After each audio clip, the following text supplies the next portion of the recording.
TV Câmara, Campinas.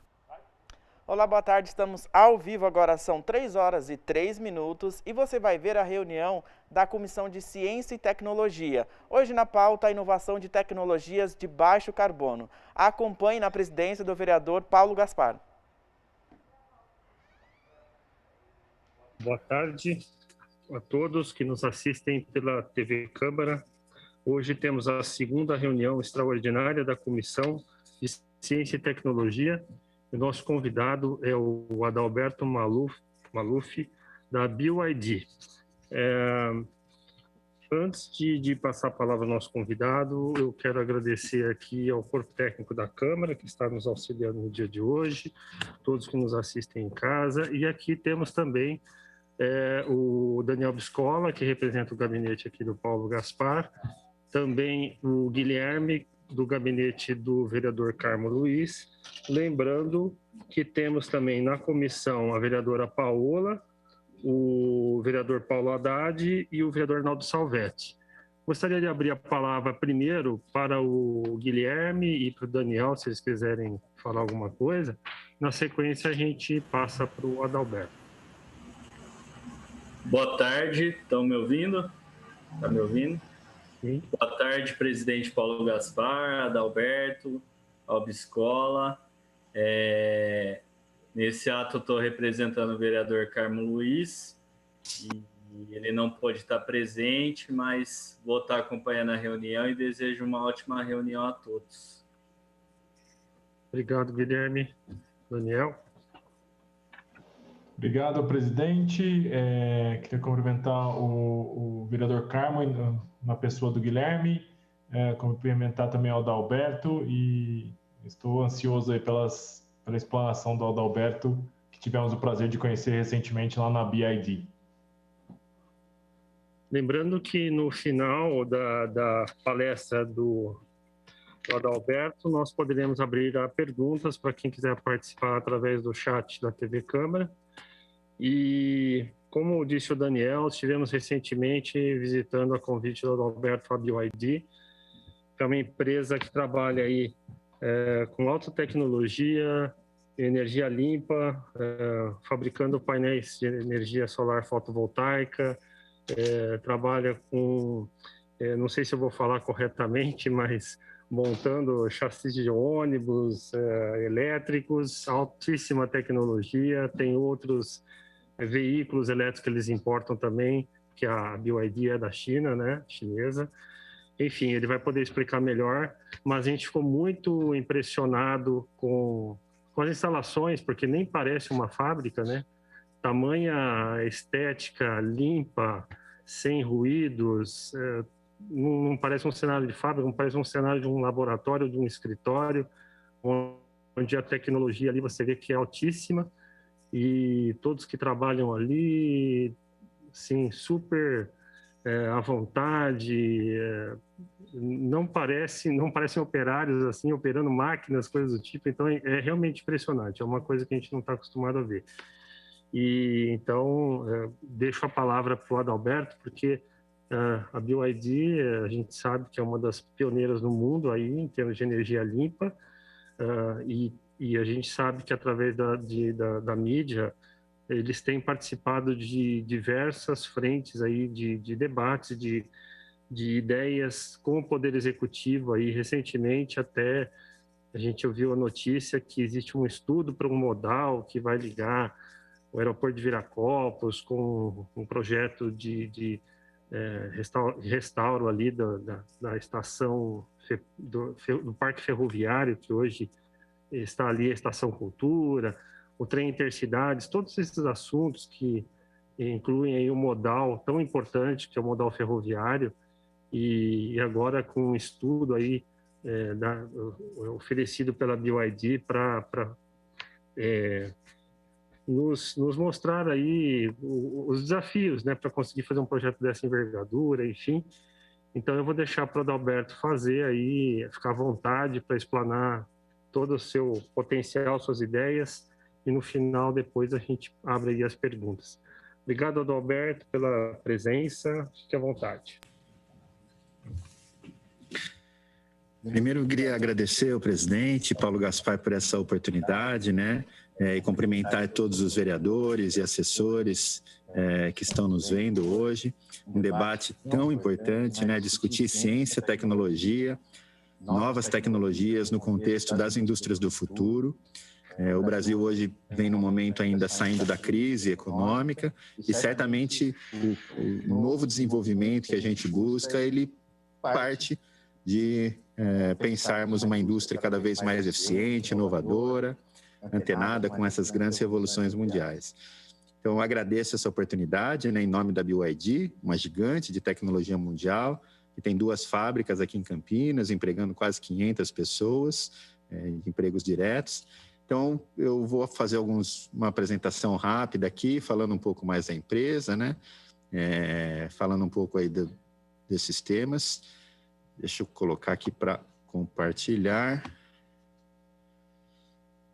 Depois só me confirma que deu tudo certo. Maravilha.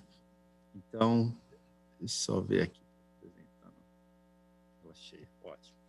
A BYD, ela é o sonho, né? Build Your Dreams, uma empresa de sonhos. Ela é o sonho de um pesquisador do governo chinês que viu a China, há 30 anos atrás, começando a crescer, e que ele achava que para ela poder crescer tinha-se que criar logo do início um ecossistema de emissão zero. Então, a energia solar, as baterias para armazenar energia e a mobilidade elétrica, né? Então, esses 3 grandes sonhos foram fundamentais desde o início para a missão da empresa de descarbonização das nossas vidas, né?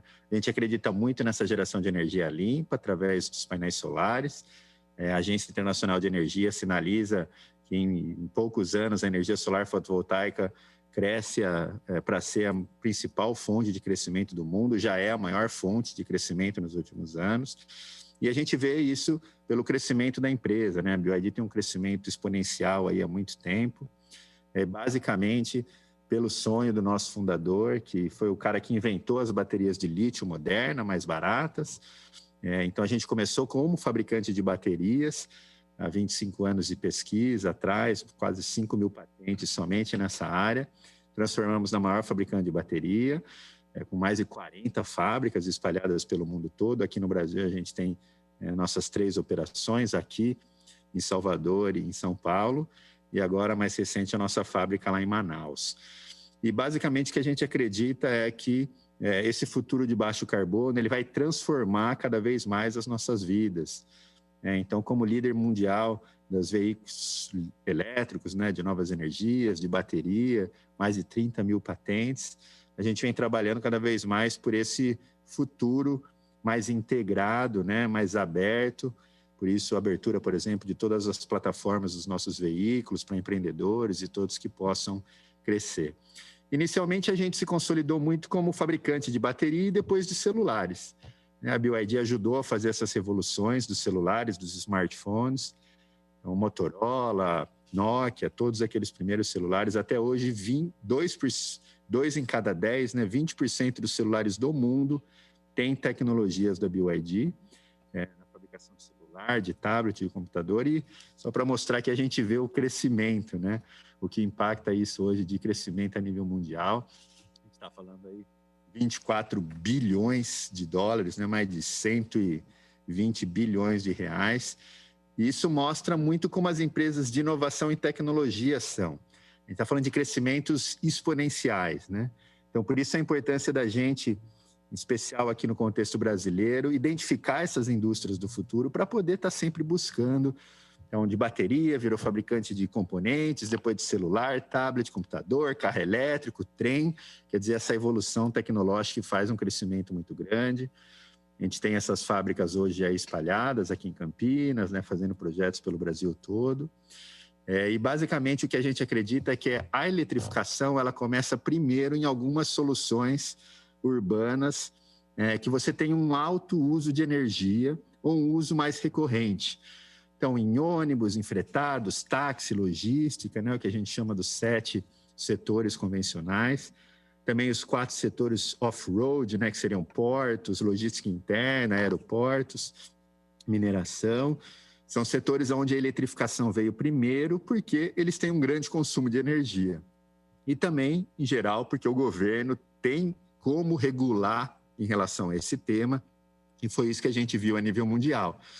E toda vez que você fala de eletromobilidade, você tem que pensar de onde vem a nossa energia, né? Então, esses painéis aqui, por exemplo, lá num projeto da ENGIE francesa, lá no Rio Grande do Norte, foram fabricados aqui em Campinas, um dos primeiros parques integrando aí solar com eólica do Brasil, né? Então, todos nós campineiros podemos ter muito orgulho aí de ter feito parte disso.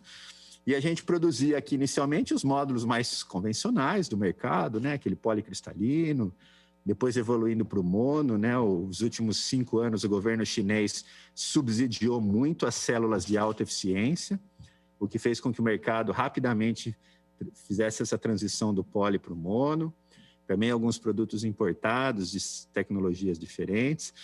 E basicamente o que a gente acredita é que a sustentabilidade de uma fábrica aqui, a única maneira da gente conseguir realmente ter um impacto maior seria fazendo pesquisa e inovação aqui. Então, desde o início, né, a gente faz parte do PADIS, que é o Programa de Desenvolvimento da Indústria de Semicondutores. Então, com parcerias com a Unicamp, Instituto Eldorado, e ajudando a financiar laboratórios, pesquisas aplicadas, e mais recentemente, trazendo aqui para o Brasil pesquisas de alta complexidade, né, com células tandem, de perovskita. A gente acabou de inaugurar 3 milhões em maquinários de semicondutores, quer dizer, no top da tecnologia mundial, tentando desenvolver aplicações aqui no Brasil. A nossa parceria começou muito com a Unicamp, deu um erro aqui nas imagens, mas mostrando o laboratório da Unicamp, né, que foi o nosso primeiro, próprio laboratório de performance que a gente fez, de caracterização elétrica, ótica, né, de protótipos, seja no nosso, seja junto com a Unicamp, e uma usina experimental, onde a gente acredita que será possível aperfeiçoar, tropicalizar algumas dessas tecnologias internacionais para o contexto brasileiro. A maior parte dos módulos solares são feitos lá fora, de alguma maneira eles refletem as questões climáticas lá do hemisfério norte. Então, o nosso objetivo com essa usina experimental é realmente tentar avançar um pouco da agenda de desenvolvimento de materiais, novas aplicações e soluções aqui. Porque quando a gente vê a nível mundial, né, esse aqui é um dos relatórios do TRVP, a tecnologia solar fotovoltaica ela vem mudando muito, uma velocidade muito grande. Se a gente pega ali qualquer uma dessas tecnologias, seja o número de busbars, seja a célula inteira ou half cell, né, as células do tipo mono tipo P, tipo N. Então, é um setor com alto desenvolvimento tecnológico. As células fotovoltaicas, por exemplo, foram desenvolvidas lá pelo Bells Institute, né, há mais de quase 100 anos atrás. Mas você vê que são muitas tecnologias que foram se desenvolvendo e algumas acabaram saindo melhores do que outras. Então, a importância da pesquisa e desenvolvimento é porque a gente nunca sabe para que lado a tecnologia se consolida. Por isso que você tem que ter essa possibilidade de estar pesquisando e desenvolvendo para poder seguir junto com o mercado nas principais tecnologias, né? Então, a gente vê hoje, por exemplo, as tecnologias PERC, né, que são essas camadas reflexivas que você faz na célula, o desenvolvimento de novos materiais, e é o que a gente vem pesquisando hoje aqui junto com o Instituto Eldorado, junto com a Unicamp, tentando desenvolver essas novas aplicações para o futuro, e a gente vê na prática aí o ganho que isso dá, por exemplo, quando a gente olha o crescimento do setor, dos bifaciais, dos monos e a redução do custo dos sistemas como um todo. Então, a gente já teve os primeiros resultados dessas nossas pesquisas aqui, né, de fazer novas técnicas para manufatura avançada, os próprios testes de confiabilidade e durabilidade nas câmaras climáticas, né? Nós compramos um maquinário para a Unicamp e a Unicamp tem hoje a principal câmara climática do Brasil, né? Eu acho que é a única aqui no Hemisfério Sul, que ajuda a ter dados reais de performance, de condições do clima brasileiro, e isso é muito bom na tropicalização das tecnologias. Um exemplo aqui de um parque, por exemplo, que a gente tem aqui no estado de São Paulo, da AES, também com módulos fabricados em Campinas. E toda vez que a gente fala de energia solar fotovoltaica, de eólica, né, das renováveis, a gente tem que pensar o armazenamento de energia também, Essa é uma das aplicações que mais cresce. Esse aqui é dentro da nossa usina laboratório, ali do lado do CPQD, da Unicamp, que já é uma aplicação real lá na CEMIG, em Uberlândia. E cada vez mais a gente vai ver as baterias se consolidando como uma maneira de estabilização dessa intermitência das renováveis. Então, a gente tem o sol gerando ali durante o dia, abastece essa bateria, das 6 às 9 da noite, a bateria volta a jogar energia para a rede, o que de alguma maneira faz com que as renováveis possam ser cada vez mais fontes confiáveis de fornecimento de energia. A gente tem muito sol durante o dia, muito vento durante a noite, então as baterias fazem essa ponte. E o Brasil tem uma condição energética muito favorável, né? A gente tem uma matriz hídrica muito forte, as eólicas, a solar e os biocombustíveis, e a biomassa, e todos eles são complementares, seja nas estações do ano, seja durante o dia. Então, de alguma maneira, o Brasil tem muito a ganhar com a consolidação do armazenamento de energia, sejam as grandes baterias, as pequenas baterias, né, que a gente vê para a casa das pessoas, sistemas off-grid, como, por exemplo, aqui essa aplicação lá na Ilha do Cardoso, que retirou muitos geradores diesel, né? Você está falando de um lugar que gerava um impacto ambiental muito grande. Hoje as tecnologias se consolidaram. Aí, entrando na parte da mobilidade, que foi o grande primeiro foco, aqui nós temos uma fábrica de ônibus elétricos em Campinas. O ano passado o mundo atingiu aí 600 mil ônibus elétricos em operação. A gente tinha mais de 64 mil em operação. A BYD foi a primeira grande montadora a lançar caminhão elétrico, então frotas comerciais sempre foi o nosso foco. E a gente vai ver a eletrificação na mobilidade começando por esses setores onde você tem um alto consumo de energia. Então, os caminhões de lixo, de mineração, caminhões de entrega urbana.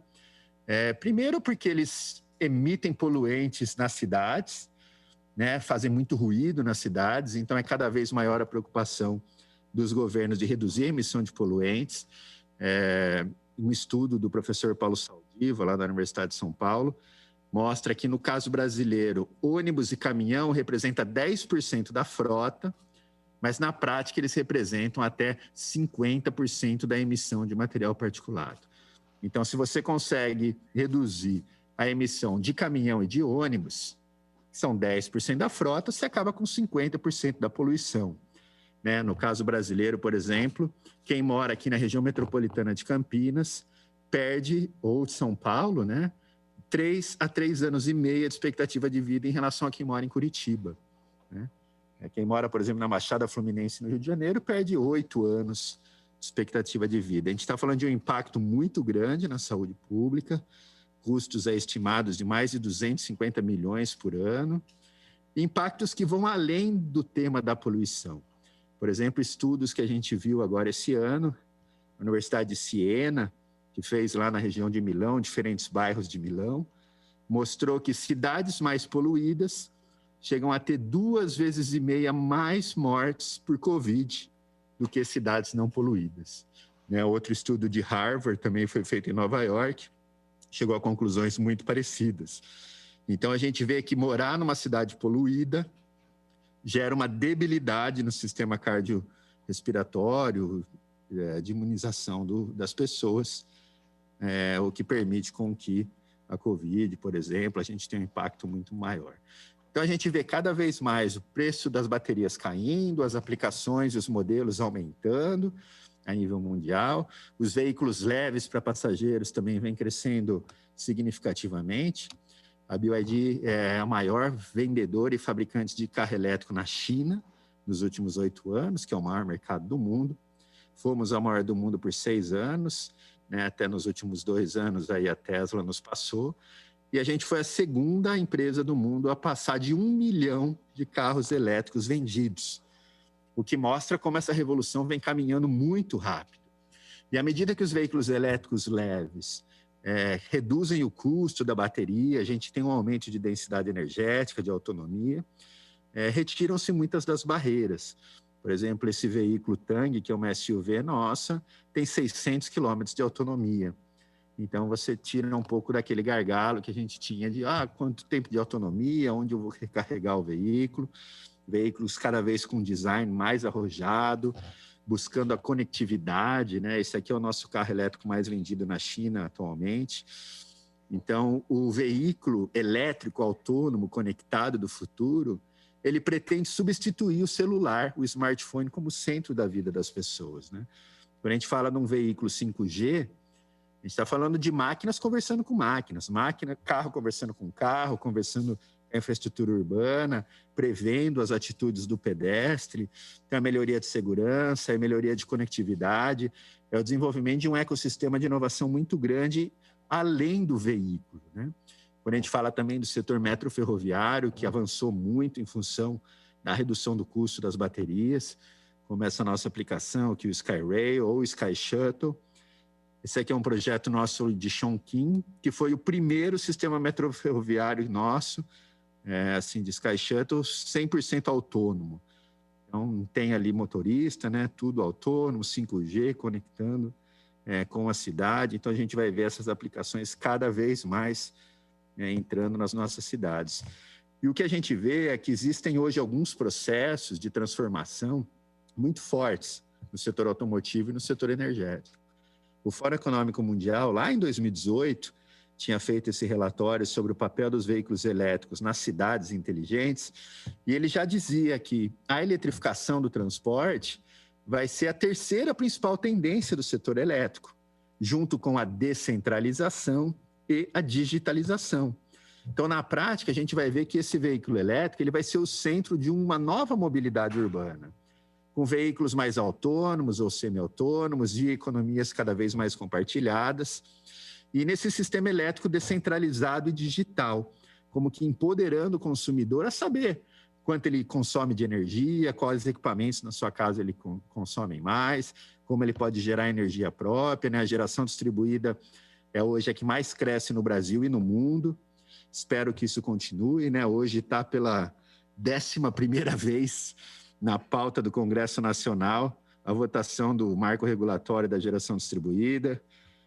Espero que continue, é o segundo item da pauta, mas a gente viu os lobbies aí da ineficiência com muita força nas últimas semanas para retirar esse marco regulatório. Então, o Brasil está um pouco nessa indefinição, que de alguma maneira iria contra o resto do mundo, quer dizer, o mundo inteiro financiando, subsidiando, apoiando as energias renováveis, né, a geração distribuída, e aqui no Brasil a gente com essas indefinições, aí propostas de taxar o sol e outras iniciativas que não é bem taxar o sol, né, mas taxar o uso da rede, mas que espero que a gente consiga chegar num consenso importante para continuar construindo esse setor, que é o que mais gera emprego, né, a energia solar é que mais gera emprego por megawatt instalado.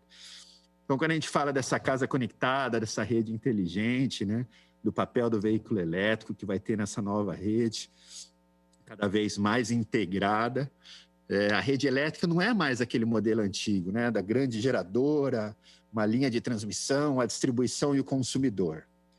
Hoje, com a possibilidade de cada um gerar a sua própria energia, você tem um consumidor que ele também é um gerador, né? Então, ele tem um status diferente do que aquele que simplesmente consome.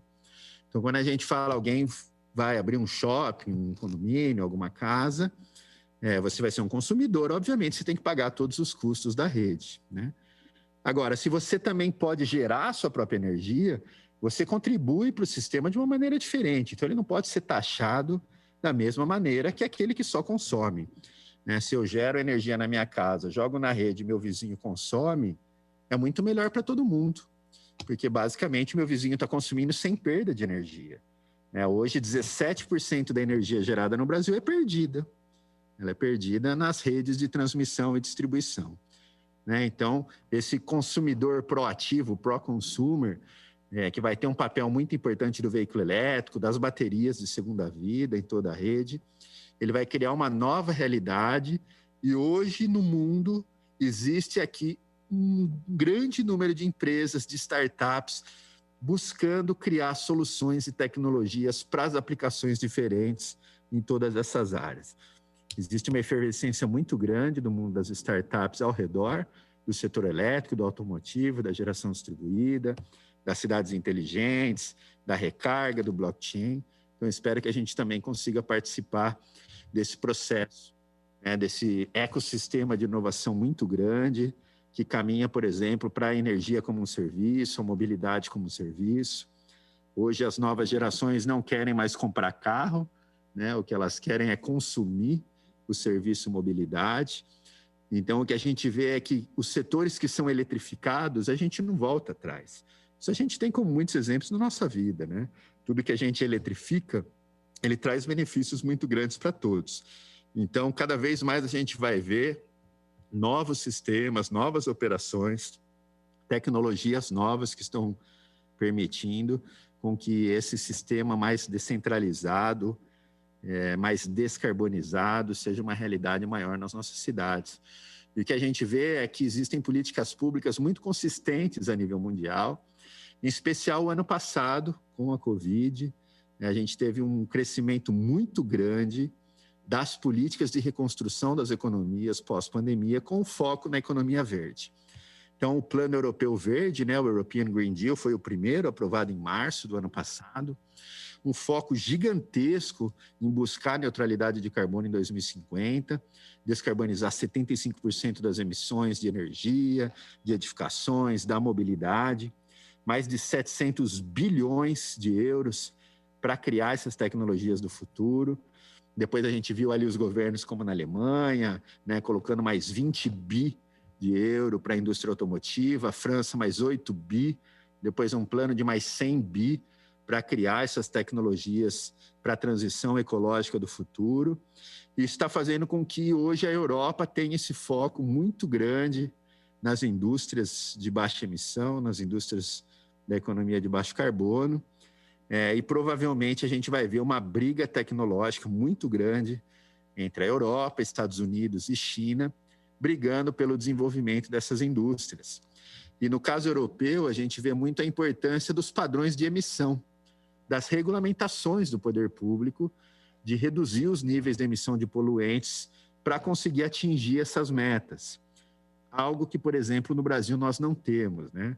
O Brasil não tem política ambiental a nível nacional, a gente não tem política industrial para essas tecnologias do futuro, não temos padrões de eficiência energética, né, para veículos pesados, os nossos padrões de emissão de eficiência energética para leves são relativamente tímidos. Então, isso me preocupa muito, em especial com um acordo de livre comércio, Mercosul-União Europeia, onde, subsidiados e incentivados pelo governo, as indústrias europeias caminham para ser cada vez mais eficientes e desenvolvidas tecnologicamente, e nosso parque produtivo vai ter que concorrer e competir com elas sem ter os mesmos instrumentos. Então, a gente corre um risco muito grande de ver uma aceleração nessa desindustrialização precoce dos segmentos estratégicos, que são grandes emissores de poluente. Como aqui o caso, por exemplo, do Clean Act agora nos Estados Unidos, o plano de infraestrutura do Joe Biden, que está lá no Congresso, 2,3 trilhões de dólares, né? 2,3 trilhões. Então, são 620 bi em infraestrutura para veículo elétrico, 560 bi para atualização das redes de energia, de água e moradias sustentáveis, 480 bi para subsídios e pesquisa e desenvolvimento, 200 bi para banda larga, capacitação para o emprego do futuro, e também 400 bi aqui para assistência a idosos, deficientes, nessa política que se estabeleceu na Europa e nos Estados Unidos do Leave No One Behind, né? Não deixar ninguém para trás. Quer dizer, as novas tecnologias, o investimento na indústria do futuro tem que ser feitos para todos, mas a gente não pode deixar alguns para trás e simplesmente só focar nessas coisas do futuro. Assim como a gente vê na China, o 14º Plano de Desenvolvimento, aprovado agora, considerado ali pelo Nicholas Stern, aquele economista britânico, como o plano de desenvolvimento sustentável do século, né? Hoje a China é a grande líder da agenda da sustentabilidade mundial, algo impensável há poucos anos atrás. Então, se no último plano de desenvolvimento, 2016-2020, eles fizeram essa transição para a indústria digital, né, criando, por exemplo, a indústria digital em alguns setores, um dia de pagamento digital feito pelo celular na China representava mais de 10 vezes do que os Estados Unidos pagava em um ano em pagamentos digitais, né? O Brasil avançou agora com o Pix, né? Mas a gente vê como essas indústrias crescem muito rápido e mudam muito rápido. E quando a gente pega aqui esse 14º plano, a China finalmente assumiu uma meta muito próximo da Europa e dos Estados Unidos, de atingir carbono neutro em 2060, de reduzir a emissão de poluentes, de criar ali o comércio de CO2 para redução, poluição nas cidades, aumento da cobertura verde. A China é hoje o país que mais planta árvores e recompõe as suas florestas no mundo, em especial ao redor dos rios e dos córregos, né, por projetos de segurança hídrica. Então, é uma grande mudança, é uma grande revolução, com forte aspecto de criação da ciência e da tecnologia, né? Obviamente, isso passa pelo investimento em educação, né? A gente viu a China, por exemplo, passou lá dos últimos lugares para brigar pelos primeiros lugares na prova do PISA, aquela prova que compara internacionalmente os jovens de 15 anos do mundo.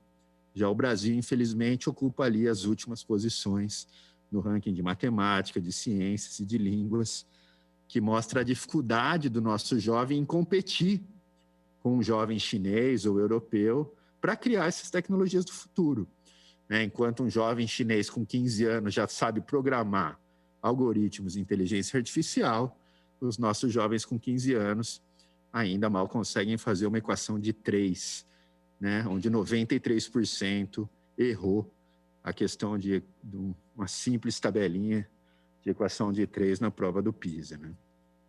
Então, outros relatórios mundiais que foram lançados esse ano, aqui da REN 21, por exemplo, mostrou que já tem mais de 140 países a nível mundial com políticas de regulamentação de energia renovável, 70 países com políticas de regulamentação de transporte limpo, quase todos os países europeus, Canadá, agora os Estados Unidos, com metas e prazos para proibirem a venda de veículo a combustão. Aqui no Brasil, a gente ouve muito esse debate, né? Óbvio que o biocombustível é limpo, brasileiro, a gente tem um espaço importante, mas eu já ouvi aqui no Brasil as pessoas, não, a gente vai virar os especialistas em motor a combustão, que o resto do mundo vai cancelar essa tecnologia. Eu acho muito difícil, né? Se o mundo inteiro acabar com o motor a combustão ou diminuir o seu uso, ele vai continuar usando, óbvio, né? A gente tem muitos veículos aí, pelo menos por 50, 100 anos, mas provavelmente a gente, se demorar muito, a gente perde o bonde dessa história aí, desse novo desenvolvimento tecnológico, e fica um pouco para trás. Hoje, 25% da população mundial já moram em 799 cidades que têm metas muito eficazes de energia renovável, por exemplo. Regulamentação fiscal, né, subsídios, incentivos. Mais de 1.800 cidades no mundo já declararam a emergência climática. Mais de 796 cidades têm meta de neutralidade de carbono. Então, isso é algo que a gente ainda está engatinhando muito no Brasil, nessa integração da política pública climática em relação às metas no desenvolvimento das nossas cidades. Em que pese que a gente vê um pouco e algumas lideranças municipais brasileiras fazendo avançar um pouco dessa agenda, né, de veículos compartilhados. A gente teve lá Recife e Fortaleza, que foram pioneiras. Campinas, né, foi a primeira cidade a ter uma frota de ônibus elétrico do Brasil. A proposta de criação da Zona Branca, nessa zona de baixa emissão na área central, que fomente a bicicleta, o veículo elétrico. É uma iniciativa importante que a cidade de Campinas teve. Ou São Paulo, com a Lei do Clima, que é pioneira a nível Brasil, né, e certamente uma das legislações mais importantes. Rio de Janeiro também, ou São José dos Campos, que aqui tem uma foto do novo corredor de ônibus eletrificado. Então, a gente está falando de um BRT elétrico com um ônibus que tem um design muito arrojado, né? Um design que parece um trem. Então, isso atrai cada vez mais as pessoas de volta para o transporte público, gera inovação. Então, a gente tem hoje muitas cidades do Brasil já com metas de uso de renováveis. Destaco Palmas, BH, Brasília, Curitiba, Recife, Rio de Janeiro, Fortaleza. Também cidades ali com algum tipo de incentivo ou isenção de PVA, de IPTU para energia solar ou para mobilidade elétrica. E são iniciativas importantes em que pese que o momento brasileiro não seja muito favorável para isenções fiscais, né? Infelizmente, a gente precisa arrecadar mais recursos no curto prazo, mas essas políticas de longo prazo, de incentivo de futuro, são muito importantes. Veja o exemplo de Shenzhen, né, que é o Vale do Silício, a capital de tecnologia da China, que foi a primeira grande metrópole do mundo a eletrificar 100% da sua frota. Entre 2010 e 2017, ela trocou mais de 16 mil ônibus, 20 mil táxis para esses veículos elétricos. Isso fez com que uma empresa como a BYD, que tem sede em Shenzhen, virasse a maior fabricante do mundo. E de lá, com essa escala, né, pela liderança do município em fazer a indústria do futuro, o que a gente viu foi uma gigante que ganhou os mercados mundiais, exportando para mais de 100 países os ônibus fabricados ali na China. E quando a gente vê as políticas chinesas para fomentar essa nova indústria, elas são políticas muito consistentes, né? A China ela tem esses planos quinqueanuais, né? A cada 5 anos ela planeja. Isso eu acho que é algo que a gente deveria aprender mais aqui no Ocidente, em relação às políticas chinesas. Elas são desenvolvidas a nível municipal, todas as prefeituras criam, discutem as suas metas, depois vai para o nível estadual, coordena as políticas, depois chega no nível federal, aprova todo mundo, e você tem um plano com um orçamento para 5 anos.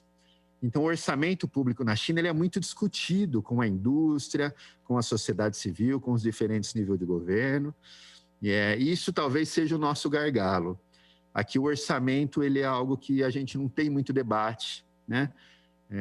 A nível nacional, federal, a gente vê ali as discussões do orçamento, elas passam um pouco à margem do desenvolvimento das novas tecnologias. Já na China, não.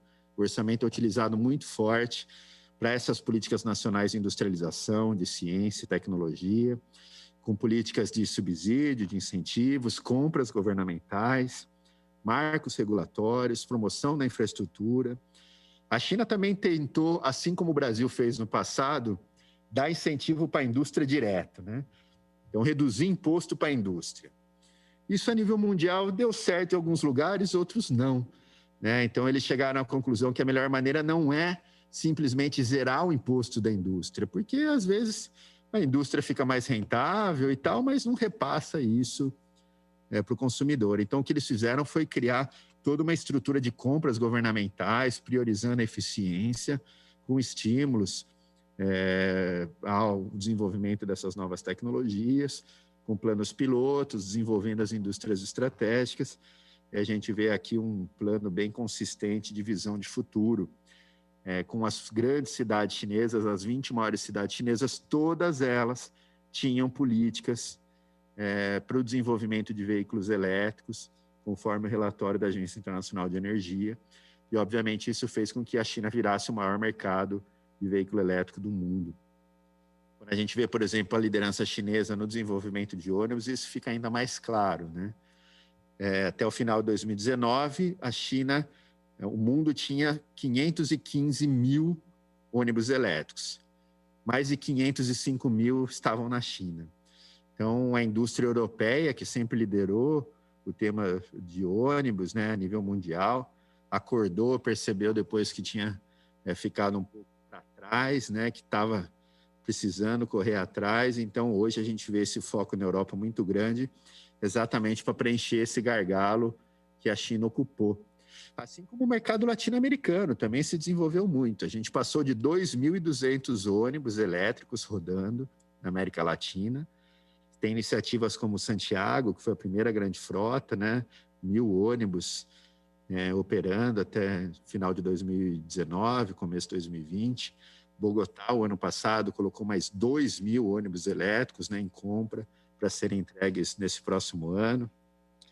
Então, aqui a gente vê, por exemplo, o impacto real na vida de todos nós. O interior de São Paulo, por exemplo, produz ônibus que tradicionalmente exportavam-se para esses mercados. Você, em Santiago, há poucos anos atrás, eram ônibus brasileiros, chassis brasileiros, fabricados aqui em São Paulo, carrocerias fabricadas aqui no interior, por exemplo, em Botucatu. Campinas tem um parque produtivo muito grande de fabricantes de componentes de autopeças. Mas agora, como o Chile, a Colômbia só compram elétricos, e a gente ainda não criou a escala para a nossa indústria ser competitiva, essas grandes exportações de ônibus elétricos para a América Latina estão sendo feitas da China. Então, as empresas chinesas estão ocupando o espaço que tradicionalmente era de exportação das empresas brasileiras. Isso é muito preocupante para todos nós, que obviamente cada um ônibus que deixa de ser fabricado no Brasil é um emprego a menos no setor. Então, se eu perco 3.000, 5.000 ônibus que eu poderia estar vendendo para a América Latina, são 5.000 empregos a menos aqui, no interior de São Paulo, empregos de qualidade das indústrias, né, de média complexidade que são do setor automotivo.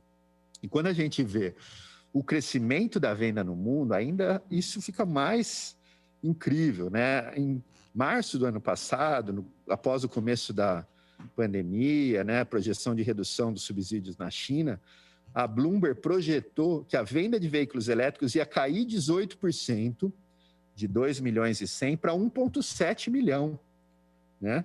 E o que a gente viu na prática não foi essa queda, e muito pelo contrário, teve um aumento de 40% na venda de veículos elétricos, enquanto o mercado a combustão caiu 14%.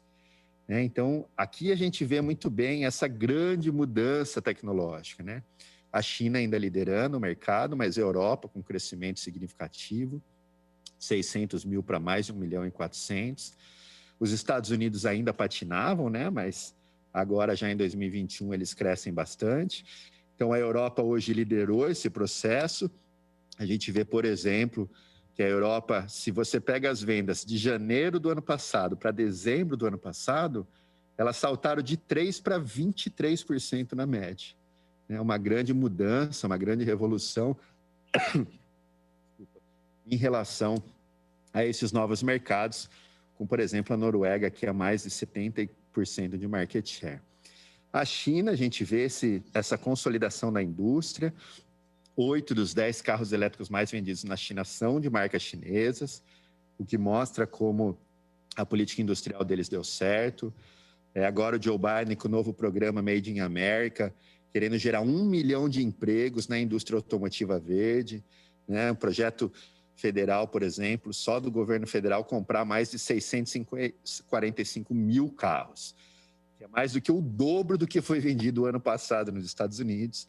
Isso, obviamente, está aquecendo todo o mercado, assim como a nova iniciativa da Índia, que pôs metas muito ambiciosas para produzir 6 milhões de veículos elétricos até 2027 e realmente correr atrás dessa defasagem do seu setor industrial automotivo. Então, quando a gente vê aqui, por exemplo, as vendas, né, 3%, foi para 11%, foi para 20%. 2021, a gente vê um crescimento ainda para cima de 20% na Europa. Então, por exemplo, aqui o caso da Alemanha, né, que é o maior mercado europeu, as vendas de janeiro a março desse ano se situaram acima de 20%, que mostra essa grande evolução. As vendas já no primeiro quadrimestre desse ano aumentaram mais aí de 300% na China, mais de 140% a nível mundial. Então, essa transição para a indústria dos veículos elétricos vai ser muito mais rápida do que se previa antes. Quer dizer, o mundo achava que essa transição seria um pouco mais lenta, mas o que a gente vê na prática é uma transição muito mais rápida. Em especial puxada pelo setor privado, né? A gente vê, por exemplo, o tema da logística urbana. Os 20 maiores grupos de logística do mundo, todos eles já se comprometeram com metas, prazos, iniciativas para essa indústria do futuro. Então, desde a Amazon, DHL, FedEx, né, grandes grupos empresariais a nível mundial. Também 18 das 20 maiores montadoras já se comprometeram com veículos elétricos. Então, X% de venda no ano tal, X números de modelo a serem desenvolvidos, né?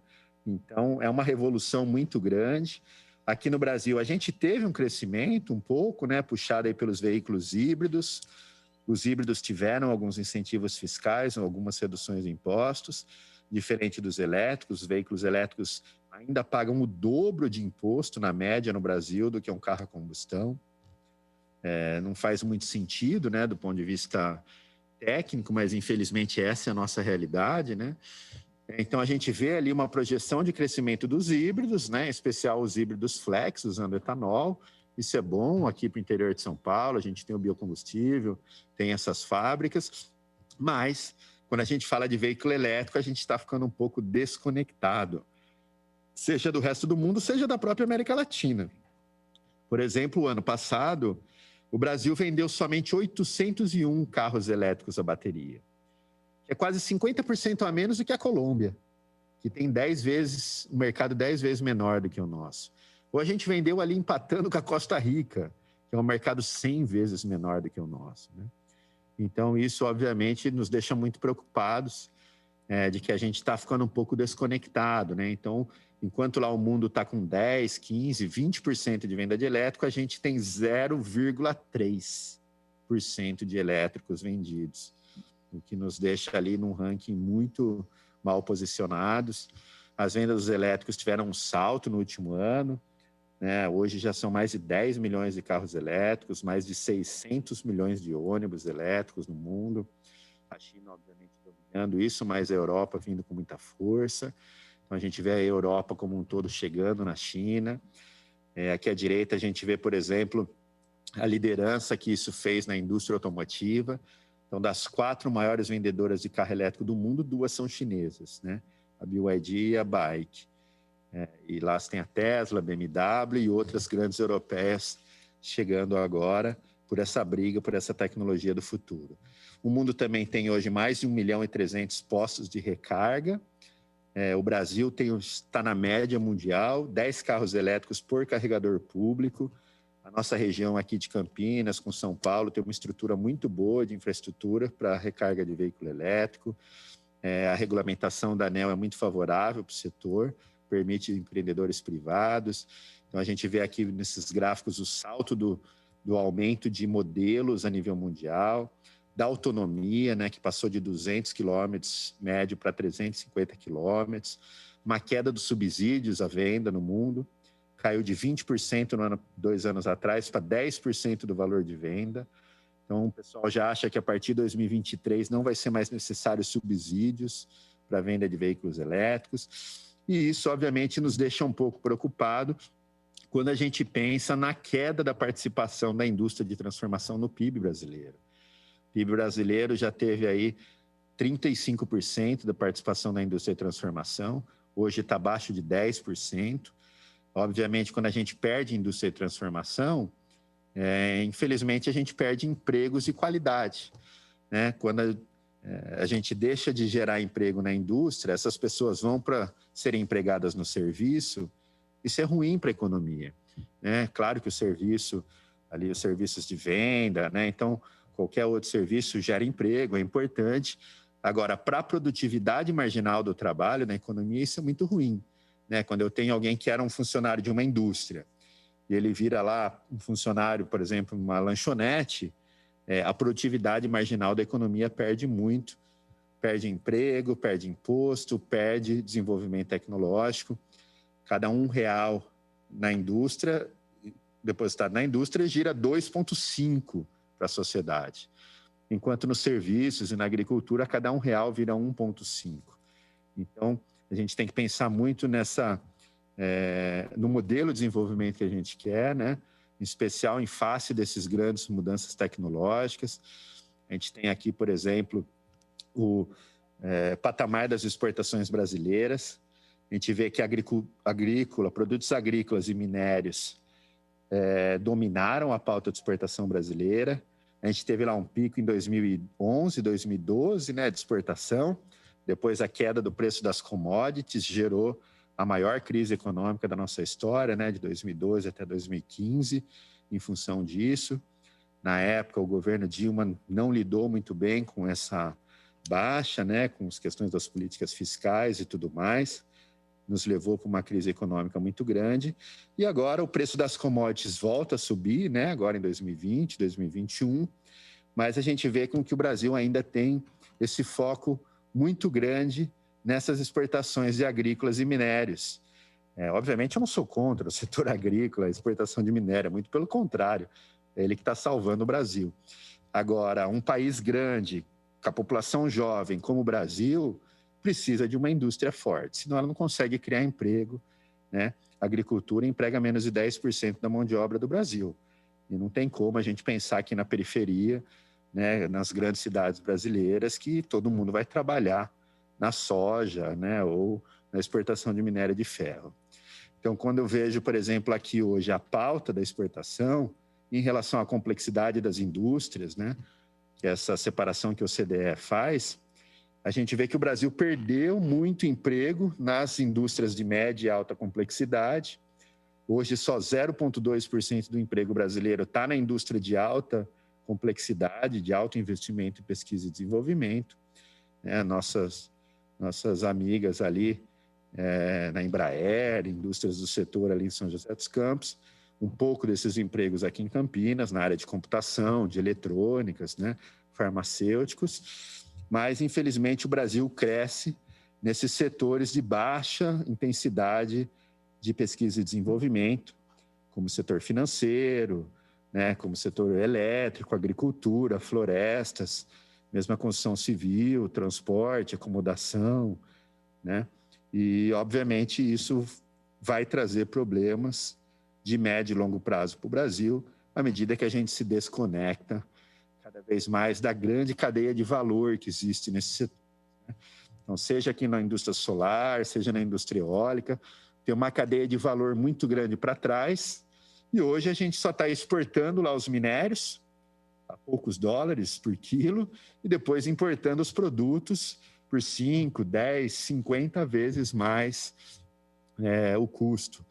Né? A gente vê hoje no Brasil, tem pelo menos 5 fábricas de veículos paradas, porque não tem como importar semicondutores, porque os Estados Unidos e a China estão brigando lá pela indústria de semicondutores, e a gente não tem capacidade de desenvolver a tecnologia aqui, então as indústrias simplesmente fecham, né? Ou param de produzir. Então, é um desafio muito grande. Esse relatório da Agência Internacional de Energia mostra que a maior parte dos empregos criados nos últimos anos estão nas indústrias de renováveis. O Brasil tem um potencial muito grande com a indústria solar fotovoltaica, em especial aqui em Campinas, né? Um contexto onde 25% do emprego está na indústria automotiva, temos líderes de fabricação de autopeças e tudo mais, só que os empregos do futuro vão requerer habilidades diferentes das habilidades de hoje. Habilidades cada vez mais tecnológicas, cognitivas, de relacionamento interpessoal.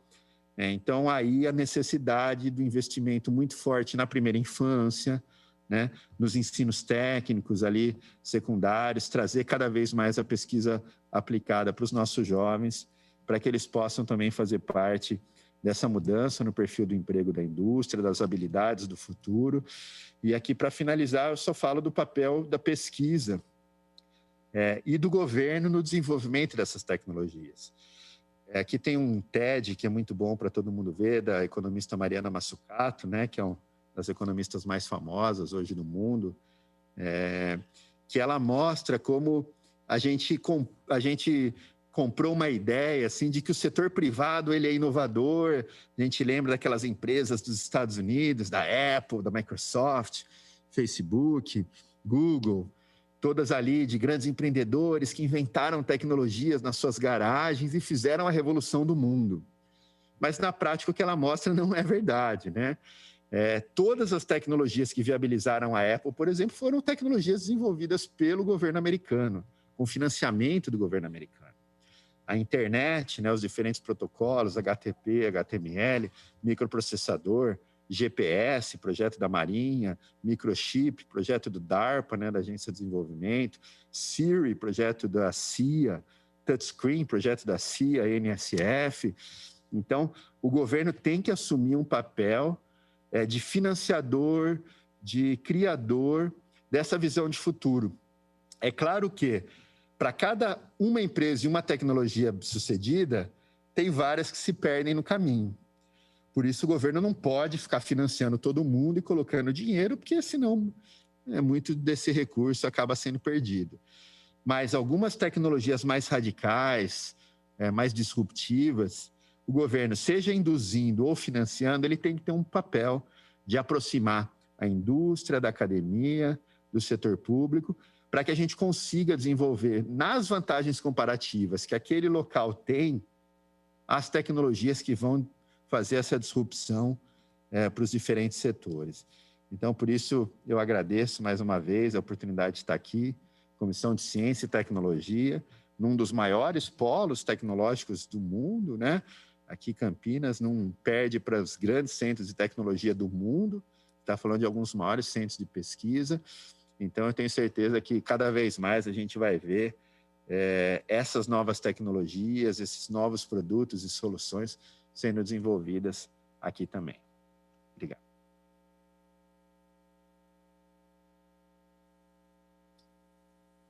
Muito obrigado, Alberto, pela... Está dando uma microfonia aqui, ó, pela exposição. E fez a gente viajar um pouco aí no tempo e no espaço. Nos levou com essas colocações aí a refletir sobre muitas coisas e refletir principalmente pelo papel que o Brasil, qual o papel do Brasil em todo esse cenário macroeconômico mundial, social, e como a gente está tão distante desses países pioneiros aí que estão assumindo o protagonismo dessa corrida tecnológica. E vamos lá, selecionei algumas perguntas aqui, mas antes disso, dar a palavra para a nossa vereadora Paula Miguel, que entrou aqui um pouco depois do início da exposição. Paola, eu deixo para você fazer sua apresentação e, se tiver pergunta, já pode fazer na sequência. Bom, primeiro eu quero parabenizar aqui o presidente dessa comissão, Paulo Gaspar, que trouxe esse tema importantíssimo e tão atual para a gente discutir no município de Campinas, né? Eu sou a vereadora Paola Miguel, né? Sou formada em engenharia de computação, então, quando a gente fala da temática de tecnologia, eu gosto muito de discutir para a gente tentar mudar um pouquinho a nossa realidade. E como o Adalberto trouxe muito bem, né? Muitas das tecnologias que foram criadas no mundo todo, né? E o maior produtor de tecnologia, que é a China, ela faz isso através de políticas públicas, seja discutindo o orçamento, ou seja, de fato, fomentando a pesquisa da área de tecnologia. E o Brasil, a gente vê justamente o caminho inverso disso. A gente teve um momento onde a gente fomentava a indústria nacional, onde a compra dos equipamentos, né, para produção de navio, aviões, tinha que ser feita aqui na indústria nacional, mas no último período a gente vê a importação desses produtos crescendo muito. E o Adalberto trouxe muito bem também a questão de qual que é o impacto disso, né? Muitas das indústrias automobilísticas do nosso país estão paradas justamente por não conseguirem importar esses compostos para a produção desses veículos. E falando um pouquinho sobre a energia limpa, né?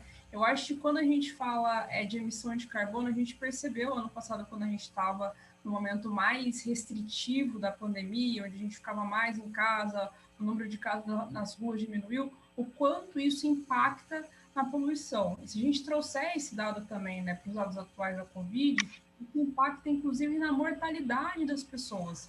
Então, é mais do que fundamental a gente discutir como que a gente pode ter uma energia limpa, renovável, que não impacte na saúde das pessoas. E quando a gente fala de veículo elétrico, é justamente isso. Recentemente, a Europa trouxe um grande pacto, né, que quer transformar toda a sua frota até 2035, se eu não me engano, em veículos elétricos, que é justamente pensando sobre isso, né, de como que a gente pode ter uma energia mais limpa, renovável, que impacte menos na saúde dessa população.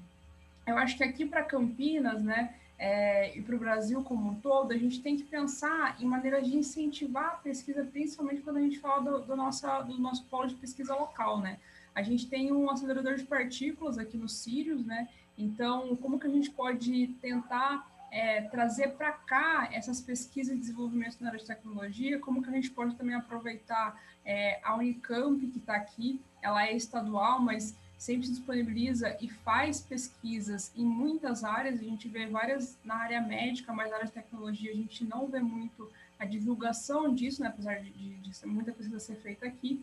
Então, como que a gente poderia trazer para o nosso município esses debates e essas discussões? Tem várias empresas também que são localizadas aqui, justamente para a gente ter a Unicamp, o Sirius, como que a gente pode também, né, pensando numa linha de formação, trazer que essas empresas tragam uma formação na área de técnicos ou até mesmo na área de parcerias públicos privados, para incentivar os nossos jovens a estudarem também nisso, né? A gente tem o Senai, Senac, Cotuc, vários outros cursos técnicos, mas ainda se formam pouquíssimos alunos por ano para a gente chegar no nível de comparação com a China, né, que aos 15 anos está desenvolvendo o algoritmo de inteligência artificial. Então, como que a gente poderia iniciar isso, né? Como que a gente poderia trazer para cá políticas públicas que incentivassem a pesquisa, mas também a formação de pessoas nessas áreas? Acho que é um pouco disso que eu queria trazer. A palestra foi acho mais de palestra, mas a exposição foi bem extensa, assim, gostei bastante, achei bem completa. Não dá tempo de eu comentar tudo aqui, mas acho que esses são os pontos principais para a gente começar a sair desse limbo de ficar emitindo carbono, não ter formação na área de tecnologia e ter que buscar importação, onde a gente poderia estar gerando emprego e capacitando a nossa população. É isso, mais uma vez, Paulo, parabéns pela condução dessa comissão, gostei muito do tema. Obrigado, Paola, parabéns aí pelas observações, obrigado pela pergunta, eu deixo para o Adalberto.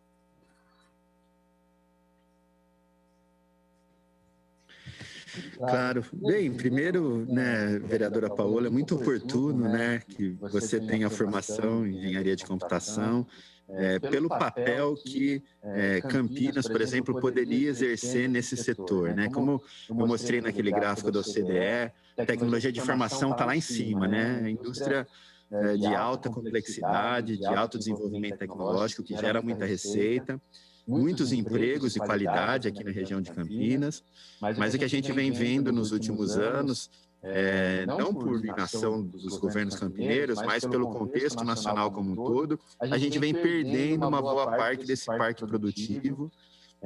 Obviamente, a gente não está aqui defendendo aumentar o imposto de importação sobre tudo, vamos se fechar e só comprar coisas brasileiras, porque isso também gera ineficiência, né? A gente já teve exemplos históricos, né? O próprio processo de industrialização brasileira, baseado na substituição de importação, ele deu muito certo durante muito tempo, né? E é um modelo que hoje ele se esgotou, e hoje o que o mundo faz é a industrialização baseada na inovação barra exportação. Então, você precisa do mercado doméstico, mas precisa ter um foco em exportação para poder competir.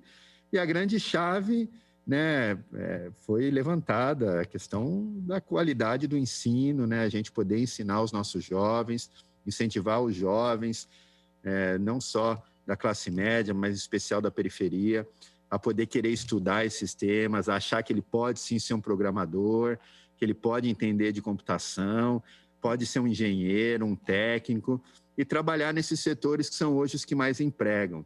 A energia solar fotovoltaica, por exemplo, é a que mais gera emprego por megawatt instalado, né? Então, o mundo e o plano do Joe Biden nos Estados Unidos é 1 milhão de empregos só na indústria de energia renovável, né? E quando a gente fala de alguém instalar um sistema solar na casa de outra pessoa, você tem que ter lá alguém que suba, instala, tem todo o trabalho, tem a indústria, tem toda uma cadeia de empregos diretos e indiretos, e são empregos de qualidade, né? Empregos que pagam mais do que a média. Por exemplo, a indústria solar fotovoltaica tem 33% de participação de mulheres, que é 50% a mais do que o emprego médio das mulheres na indústria. Então, isso é muito bom também, ajuda, né? A gente vê aí iniciativas, a gente mesmo na empresa está agora tentando implementar um programa de contratação de mulheres em situação de vulnerabilidade, né, para trabalhar na fábrica. Hoje a nossa linha de montagem, por exemplo, de painel solar tem muito mais mulheres, porque as mulheres elas têm um capricho um pouco maior do que o homem, né? Essa indústria de semicondutores, de informática, então é aquela coisa da delicadeza, mas com um pouco mais de ali, né, disciplina e tal. Então, o Brasil tem um potencial muito grande. A gente vê aqui em Campinas, né, temos que ser justos, foram algumas iniciativas feitas nos últimos anos. Campinas foi a primeira cidade do Brasil a ter uma frota de ônibus elétrico, né? A gente teve também incentivos em relação aos renováveis, mas eu acho que a gente precisa ir um pouco além, né? A gente precisa realmente ganhar uma escala que não tem, porque se a gente não tiver escala e as grandes cidades brasileiras não criarem demanda para essas tecnologias, não vão ser empresas brasileiras que vão criar essas tecnologias. Quando eu falo lá do carro elétrico, não é só o carro elétrico. É o carro conectado com a casa, com o celular, com a infraestrutura de recarga, conectando o trabalho, a casa, né? A infraestrutura da cidade inteligente. Então, se nós aqui, em Campinas ou no Brasil, não criarmos demanda para essas tecnologias, não vão ser startups, empreendedores, desenvolvedores brasileiros que vão criar as tecnologias do futuro. Vão ser chineses, europeus ou norte-americanos. E, como sempre, a gente vai importar a tecnologia pronta e ganhar uma parcela pequenininha, né, dos benefícios dessas novas tecnologias. Então, é importante a gente aproximar cada vez mais o poder público como um guia, né, aquele que mostra o horizonte de futuro, aproximando a academia da indústria. Essa é uma área que a região de Campinas tem exemplos muito bons e emblemáticos, né? Talvez a gente esteja ali um ponto fora da curva a nível nacional. Temos grandes institutos de pesquisa, algumas das melhores universidades. Quer dizer, eu venho da USP em São Paulo, mas a Unicamp é a que mais cria patente no Brasil, né? Então, eu tenho que admirar muito aí o trabalho que a Unicamp fez. E o que a gente vê é que a gente precisa azeitar um pouco mais essa cooperação da indústria, da academia, que, na minha opinião, tem que ter a liderança do governo. Não é o setor privado, ele não tem capacidade de investir os seus recursos nessas tecnologias disruptivas. Porque o setor privado, ele pensa no curto prazo, ele precisa ter lucro, ele precisa manter os empregos, né? Tem como o setor privado investir numa tecnologia para daqui 5 anos vender um produto, né? Então, por isso, precisa do governo dar essa orientação de futuro, do modelo de desenvolvimento que ele quer, né? Do tipo de política pública que fomenta aquele desenvolvimento, porque política é questão de escolha. Se a gente caminha para um lado, a gente fomenta aquele setor todo. Se a gente caminha para o outro, a gente fomenta aquele. Hoje, a minha crítica a esse foco excessivo que o Brasil vem dando ao agronegócio, não é porque eu critico o agronegócio, mas pelo contrário, o agronegócio é maravilhoso, ele vem salvando o Brasil. Agora, que país de futuro a gente quer? A gente quer voltar a ser o Brasil colônia, só exportador de agrícolas e minérios? Se for essa a decisão, tudo bem. Só que, infelizmente, isso vai fazer com que a gente regrida muito, porque os grandes países do mundo, todos eles investem hoje em novas tecnologias, nas indústrias do futuro, né, na economia de baixo carbono. Então, o próprio modelo de desenvolvimento do país tem a ver com as escolhas que a nossa política pública faz. E hoje, no Brasil, o que a gente vê é que os poucos entes federativos que fazem avançar a agenda são prefeitos, são níveis locais, né? Infelizmente, a nível federal, muitos estados também têm uma descoordenação muito das políticas, né? Um foco aí cada vez mais disperso. Então, são prefeitos que realmente estão liderando a agenda, com a política climática de São Paulo, como iniciativas aqui de Campinas, São José dos Campos, aqui no interior de São Paulo. E espero que a gente consiga coordenar cada vez mais para que empreendedores e desenvolvedores brasileiros também criem essas tecnologias do futuro. Ok. O Guilherme tem uma pergunta para fazer agora. Por favor, Guilherme.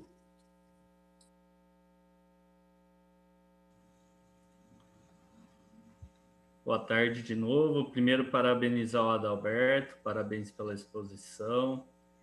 Trouxe muitos conhecimentos para a gente aí, tirou muitas dúvidas que a gente tinha a respeito. Gostaria de fazer uma pergunta, não sei se o Adalberto consegue responder, foge um pouco do tema que ele falou. Mas recentemente a Prefeitura, através da Secretaria de Transportes, publicou um chamamento público para a participação das empresas e consórcios da região para um estudo para a implantação de um transporte ferroviário que vai ligar a região do aeroporto de Viracopos ao centro de Campinas. Eu queria saber do Adalberto se ele sabe como será realizado esse estudo, o que traz de impacto para a região, qual o prazo para a implantação disso. Mas para a gente é uma curiosidade que a gente teria aqui do mandato do vereador. Claro, Guilherme. Assim, eu acho que a escolha de qualquer projeto grande de infraestrutura, ele tem que analisar todas as variáveis que são envolvidas. Primeiro, o custo, né? O custo-benefício daquela tecnologia, daquela aplicação, daquela solução. O que a gente vê a nível mundial é que grandes aeroportos, eles demandam cada vez mais soluções metroferroviárias eletrificadas, né? Porque um sistema metroferroviário como qualquer, um VLT, um monotrilho ou mesmo um metrô, ele é muito caro, não é todo lugar que a conta fecha, né? Então, também não adianta falar, acho muito legal, vamos fazer, mas custa sei lá quantos bilhões e a conta não fecha, né? Mas se tem um lugar e uma aplicação que ele é viável, são aplicações aeroportuárias. Porque a gente está falando de, além de ter um fluxo de transporte importante do dia a dia das pessoas, você traz um tipo de usuário um pouco mais qualificado que está disposto a pagar uma tarifa um pouco maior para poder chegar no aeroporto. Isso dá uma competitividade muito grande. Então, acho que esse chamamento da Prefeitura de Campinas, ele faz muito sentido no contexto atual do trem, né, que viria de São Paulo para cá, e do papel que o aeroporto de Viracopos deseja ocupar como grande centro de logística e de passageiros no Brasil. O aeroporto de Viracopos tem potencial para virar o segundo maior aeroporto do Brasil, né? Ele caminha para isso. Então, esse chamamento foi feito para o setor privado, algumas empresas estão estudando, cada uma vai trazer uma proposta que ache que seja mais adequada, e aí a função da prefeitura é estudar qual solução, do ponto de vista da tecnologia, o orçamento da cidade e a tarifa acomodam, né? Obviamente, se você me perguntar, eu gostaria de instalar metrô em todas as cidades do Brasil, né? Eu participo de debates em cidades com 400, 500 mil habitantes. Não, a gente vai propor um metrô aqui. Eu falei, amigo, não esquece. Abaixo de 3 milhões não tem como fazer metrô. Ah, mas minha cidade tem 1 milhão. Ah, então metrô não vai ser. Quem sabe um VLT na superfície, né? Então tem custos, tudo é o custo-benefício daquela aplicação. Campinas está numa posição diferente, óbvio, é uma cidade que tem esses atributos. Eu acho que seria um projeto de desenvolvimento urbano importante. Então, o único jeito dessa equação ficar de pé é se a prefeitura reunir a política de mobilidade com a política de desenvolvimento urbano, né? Atraindo empresas, empregos e habitações para esse novo eixo e fazer dele um grande eixo de desenvolvimento urbano e social, que provavelmente a conta fecha, né, pelo contexto de Campinas, e a gente só tem que entender agora se essas opções que o setor privado vai oferecer para a cidade cabem no orçamento e se pagam, né, com o custo operacional, para que a gente não precise também de subsídios, né? O transporte público como um todo é o primeiro sistema que vai entrar em colapso pós-Covid. É o primeiro. Já tem mais de 300 cidades que estão sem sistemas de transporte no Brasil. Infelizmente, teve um pacote de ajuda federal aprovado no Congresso, que foi vetado pelo presidente o ano passado. Então, os sistemas de transporte público estão com muitas dificuldades. Eu entendo também as críticas que muita gente da sociedade faz, porque tem aquela imagem que o transporte público tem umas máfias e baixa qualidade e tal. Eu acho que algumas críticas são pertinentes, mas o contexto é diferente. Hoje o sistema não está se pagando, né? Tem muito menos passageiro.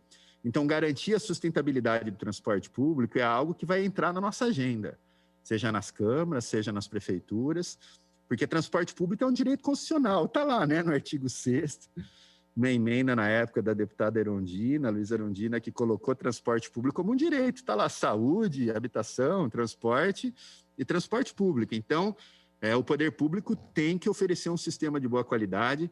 Campinas vai ter uma melhoria significativa, né, com a entrega dos BRTs, são os maiores projetos de BRT em andamento no Brasil.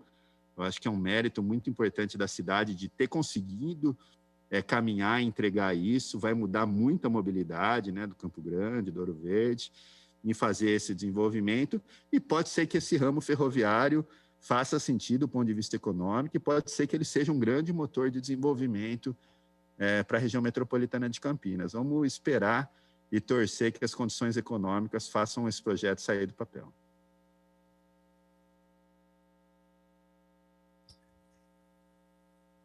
Em relação ao BRT ainda, Roberto, eu vi que você colocou que existe a possibilidade do trilho elétrico para o BRT, foi feito em algumas cidades aí pela BYD, né?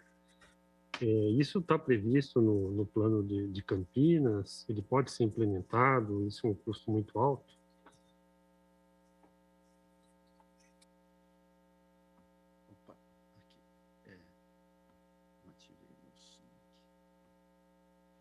Não, sim, quer dizer, Campinas, as condições para um sistema ferroviário elétrico, né, limpo, ela é muito boa para o contexto campineiro, porque a gente tem ali já o espaço viário meio que delimitado, né, pelo antigo projeto VLT, a estação. Hoje, o principal desafio para grandes projetos urbanos são a desapropriação urbana. Por isso que essa solução metroferroviária aqui do centro para o aeroporto de Viracopos, ele faria muito sentido porque requereria muito poucas desapropriações. Isso deve fazer com que as propostas que venham do setor privado sejam muito mais baixas do que outras propostas que a gente viu pelo país, e faz sentido do ponto de vista econômico que a conta feche sim, presidente. Bom, pessoal do grupo, eu coloquei aqui, vocês vão perguntando aqui no chat, eu vou replicando. Como ninguém perguntou, então já vou passar na frente aqui. O Adalberto disse que as demandas que precisam ser criadas para impulsionar a indústria da energia limpa, energia elétrica, etc., mobilidade, tem que partir do poder público, e esse protagonismo tem sido assumido pelos prefeitos, pelas prefeituras aqui no Brasil. Em relação a Campinas, além desse superprojeto de ligar o aeroporto, etc., quais outras... Você disse também que teve a primeira frota aqui em Campinas, até gostaria que você falasse onde foi, se ainda funciona, tal, para quem não sabe. E, além disso, né, além da questão do modal, existem outras ações que a Prefeitura de Campinas pode estar assumindo no curto ou no médio prazo para impulsionar essa demanda? Sim. A Prefeitura de Campinas foi a primeira cidade do Brasil a desenvolver um projeto de ônibus elétrico. Esse é um mérito importante, né? Ajudou a sair. Hoje tem 10 cidades no Brasil que já têm ônibus elétrico, e Campinas tem a segunda frota, perdendo somente para a capital, né? Para São Paulo. Então, esse primeiro projeto, acho que ele ajudou a viabilizar, por exemplo, a fábrica aqui da BYD, né? Fez com que os fornecedores, fabricantes de autopeças, todo mundo olhasse para essa possibilidade. A cidade de Campinas também sinalizou, né, ainda na última administração, o objetivo de fazer a área branca, que é aquela zona na região central de baixa emissão, seguindo o modelo de Londres, né, de Milão, várias cidades do mundo que põem políticas nas regiões centrais, onde você tem uma alta concentração de pessoas. A gente quer retirar o diesel, né? A meta é menos diesel ali, porque a gente está falando de um combustível, né, que gera um material particulado, então é 10% da frota que tem 50% da poluição. Então, se você retirar nas regiões centrais, próximas a hospitais, próximas a escolas, e onde tem grande circulação de pessoas, o veículo diesel, você melhora a qualidade de vida, né, a redução da poluição de uma maneira drástica. Então, Campinas também foi uma das primeiras cidades a sinalizar o BRT elétrico, né, de falar com que vai ter o corredor de ônibus e vão ser elétricos. São José dos Campos saiu na frente, está entregando o primeiro, né, mas, pelo que eu saiba, ainda é a intenção da prefeitura fazer esses corredores elétricos, e isso, se for entregue, é muito bom, né, porque a exposição das pessoas ao poluente, ela está muito próximo do ônibus. Né? Quando o professor Paulo Saldiva, lá na USP, em São Paulo, fala das 50 mil mortes evitáveis do Brasil, quase todas elas atingem idosos e crianças e pessoas que têm exposição ao diesel 2 horas antes de vir a óbito. Então, a pessoa está lá numa avenida, passa o ônibus, ela respira, 2 horas depois tem uma falência do sistema cardiorrespiratório e ela pode vir ao óbito. Por isso que é a morte evitável, porque aquela morte não era para ocorrer naquele momento. Claro, essa pessoa estava debilitada do ponto de vista de saúde, mas não era aquele momento que ela deveria entrar, né, em falência do seu sistema cardiorrespiratório. Por isso a importância, e talvez a questão da mobilidade seja um desafio tão grande, porque quando aumenta a renda das pessoas, a primeira coisa que todo mundo faz é sair do transporte público. Compra um carro, compra uma moto, vai para o aplicativo, né? Então é uma política pública muito difícil. É uma política pública que aumenta a renda e você joga a conta para ser paga por menos pessoas, né? Ainda no Brasil a gente não tem a tradição de subsidiar o transporte público, quase todo o pagamento é feito via tarifa. Isso é ainda mais desigual, né? Por exemplo, se pegar o mapa de Campinas, a região central de Campinas é onde tem a emissão de poluentes, né? Onde está a maior parte da concentração da frota. Agora, se a gente for ver aonde esse poluente cai dentro do pulmão, vai ser na periferia, vai ser lá no Campo Grande, lá no Ouro Verde, né? Aquele estudo do Paulo Saldiva em São Paulo, cada hora que você fica no trânsito é como fumar um cigarro por dia, né? Cada hora no trânsito. E como as pessoas da periferia ficam mais tempo no transporte público, né, demoram mais 1, 2 horas por dia, obviamente a saúde delas se prejudica mais. Então, essa injustiça do ponto de vista social, ela é muito grande no transporte. Então, acho que a Prefeitura de Campinas fez muita coisa, né, sinalizou uma visão de futuro interessante. Eu fiquei feliz de ver, por exemplo, no início desse ano, a presidência da INDEC, né, com o Ayrton Camargo. Eu o conheço de mais de 20 anos, aí é uma pessoa muito experiente, muito reconhecida no setor de transporte, né? Então foi uma opção técnica, né, de ter uma pessoa técnica com um currículo muito bom na INDEC. Isso é muito bom, vai ajudar a criar todo um ecossistema aí para a mobilidade sustentável. Espero que Campinas continue avançando. É claro que a pandemia hoje ganhou a prioridade de todos os prefeitos do Brasil, não só de Campinas, né? Então, acho que é difícil ficar pensando em outra coisa que não seja saúde pública no momento, mas espero que a gente também consiga sensibilizar os tomadores de decisão de que poluição é o grande vilão da saúde pública, né? E o impacto do diesel, dessas tecnologias de pior emissão, ela é muito grande e o seu pior efeito é na saúde pública, seja aumentando, por exemplo, a mortalidade, seja tirando a qualidade de vida e expectativa de vida das pessoas. Então, assim, espero que Campinas continue avançando e que se torne cada vez mais uma referência nesse tema. Interessante você falando que o brasileiro melhora um pouco do estado econômico, ele já deixa de andar de ônibus e vai comprar o seu carro, né? Ou vai andar de aplicativo. E a gente vê que nos países de primeiro mundo a atitude é inversa, né? Então, o país rico é aquele onde as pessoas andam mais de transporte coletivo e menos de transporte individual, né? Então, temos um abismo aí a vencer de consciência, né? De sociedade. O Daniel Biscola quer fazer uma pergunta. Primeiro, eu queria parabenizar o Adalberto pela apresentação. São números que jogam muita informação e muita informação relevante do que a gente vai enfrentar no futuro. E a minha pergunta, Adalberto, é o seguinte: a gente já está vendo aí muitas montadoras abandonando os motores a combustão num futuro muito próximo, o crescimento de muitas montadoras também, seja de veículos leves ou pesados, nesta área de veículos elétricos, vide a BYD ou a Tesla ou outras que estão surgindo aí pelo mundo. A minha pergunta é em relação à infraestrutura nas cidades, né? Porque hoje em dia, com o motor a combustão, simplesmente você vai lá, para no posto que tem um reservatório embaixo, enche seu veículo e sai. Com a troca da fonte de energia, a gente vai ter ou carregadores provavelmente nas residências, mas a gente sabe que muitos prédios ou muitos locais você não vai ter esse tipo de possibilidade, seja por conta da rede elétrica do próprio empreendimento. Como é que se planeja isso? Você ter carregadores em áreas públicas, você ter algum tipo de posto de recarga? Como é que você tem visto esses exemplos pelo mundo de como essa infraestrutura é necessária ou ela é feita agora para que esses carros, esses veículos possam ser utilizados em larga escala nas cidades?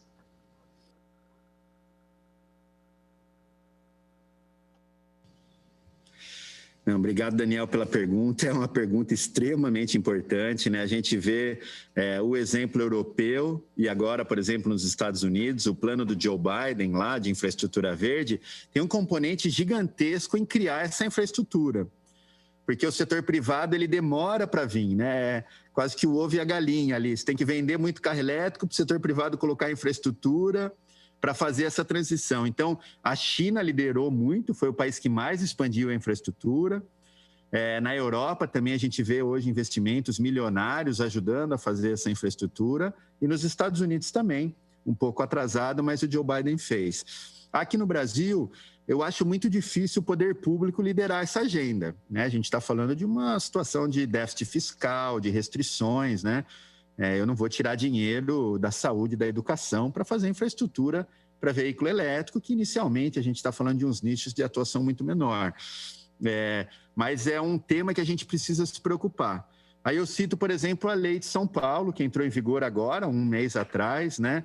Que foi talvez uma das primeiras legislações do Brasil, que ela não obriga as empresas a colocar infraestrutura, mas o que ela fala é que novos empreendimentos, novos condomínios têm que deixar a infraestrutura preparada, né? Porque se você tem um prédio lá já feito, é muito mais difícil você colocar essa infraestrutura. Agora, se desde o projeto do condomínio, do shopping, do supermercado, já vem previsto que vai ter a infraestrutura de recarga para veículo elétrico, né, no dimensionamento da subestação, no local onde vai ser esses estacionamentos prioritários, na infra fica muito mais barato colocar depois, né? Então, o Brasil está na média mundial, como eu comentei, a gente tem 10 carros elétricos por carregador público. Isso é fruto de uma chamada estratégica da ANEEL de 3 anos atrás, a chamada 22, que trouxe o setor privado e as distribuidoras de energia a investir quase 600 milhões de reais em infraestrutura e projetos de pesquisa e desenvolvimento pelo Brasil. Foi um projeto muito bom. A nossa sorte é que a CPFL foi a pioneira nesse tema, né? A CPFL foi uma das primeiras empresas do Brasil a investir na infraestrutura. Então, quando ela pôs os primeiros 30 carregadores na região metropolitana de Campinas, o Brasil tinha 100, né? Então, Campinas tinha 30% dos carregadores de veículos elétricos do Brasil na época, né? Obviamente, hoje, a nível Brasil, cresceu muito, né? Investimentos grandes. A Copel, no Paraná, fez um super corredor, Santa Catarina, Rio Grande do Sul. A EDP, hoje, fez o grande corredor São Paulo-Rio, com infraestrutura rápida, né? De recarga rápida, São Paulo-BH. Tem o novo corredor da Neo Energia no Nordeste, que liga todos os estados do Nordeste. Então, o Brasil não está tão ruim nesse tema, que é crucial. As pessoas só mudam para o veículo elétrico, obviamente, quando o preço está acessível e também quando elas têm essa tranquilidade de ter infraestrutura. Em que pese o fato de que 90% das recargas é feita noturna na sua casa ou no seu trabalho, né? Uma vez eu lembro de um debate que eu participei, não, mas pô, se eu quiser ir de carro daqui até Recife, minha família é de Recife, aí eu não vou ter carregador. Não, amigo, quantas vezes você foi de carro daqui até Recife? Né? 1, 2 na sua vida? Então, quando você for fazer essa viagem, você vai parando, anda 500 quilômetros, carrega, descansa, meia horinha, 1 horinha, anda mais 300, dorme, descansa, né? É um desafio da tecnologia, mas vem avançando muito. Hoje, quase todos os carros, e eu mostrei ali o slide da Agência Internacional de Energia, que saiu de 200 para 350 quilômetros de autonomia média nos veículos. Tem muito veículo elétrico com 600 quilômetros de autonomia.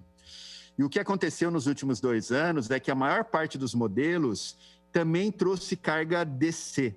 Antes, a carga dos veículos elétricos era AC, né, baixa tensão. Então, demorava 4, 5, até 7 horas para carregar um carro elétrico. Agora, com esses novos carregadores DC e uma tecnologia embarcada dos inversores nos veículos melhorada, hoje as recargas caíram para 2 horas, 1 hora, meia hora. Né? Tem, inclusive, hoje no Brasil, a instalação o Fast Charging, por exemplo, São Paulo, Rio, que você vai poder fazer recargas de 15 minutos.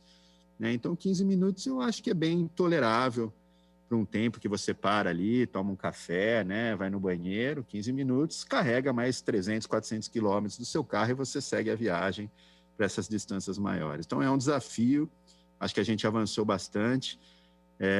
Não sinto que o governo tenha um papel hoje de financiar isso pelas nossas restrições fiscais, mas tem legislações como essa de São Paulo, que é pelo menos uma visão de futuro, né?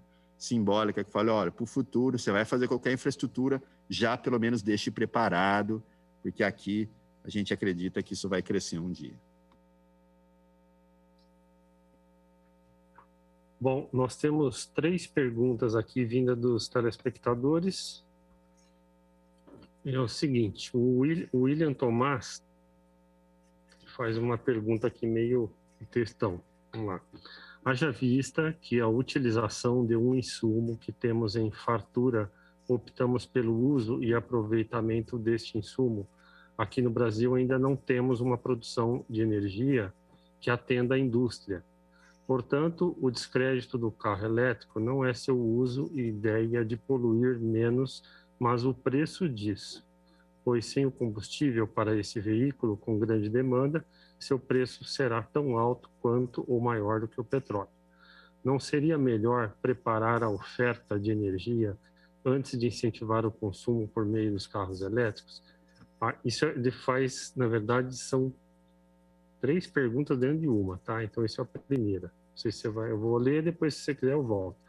Segunda, ele pergunta, os resíduos das baterias dos carros elétricos, a produção de energia e a extração dos minerais necessários para a fabricação de baterias são o grande calcanhar de Aquiles para os carros elétricos?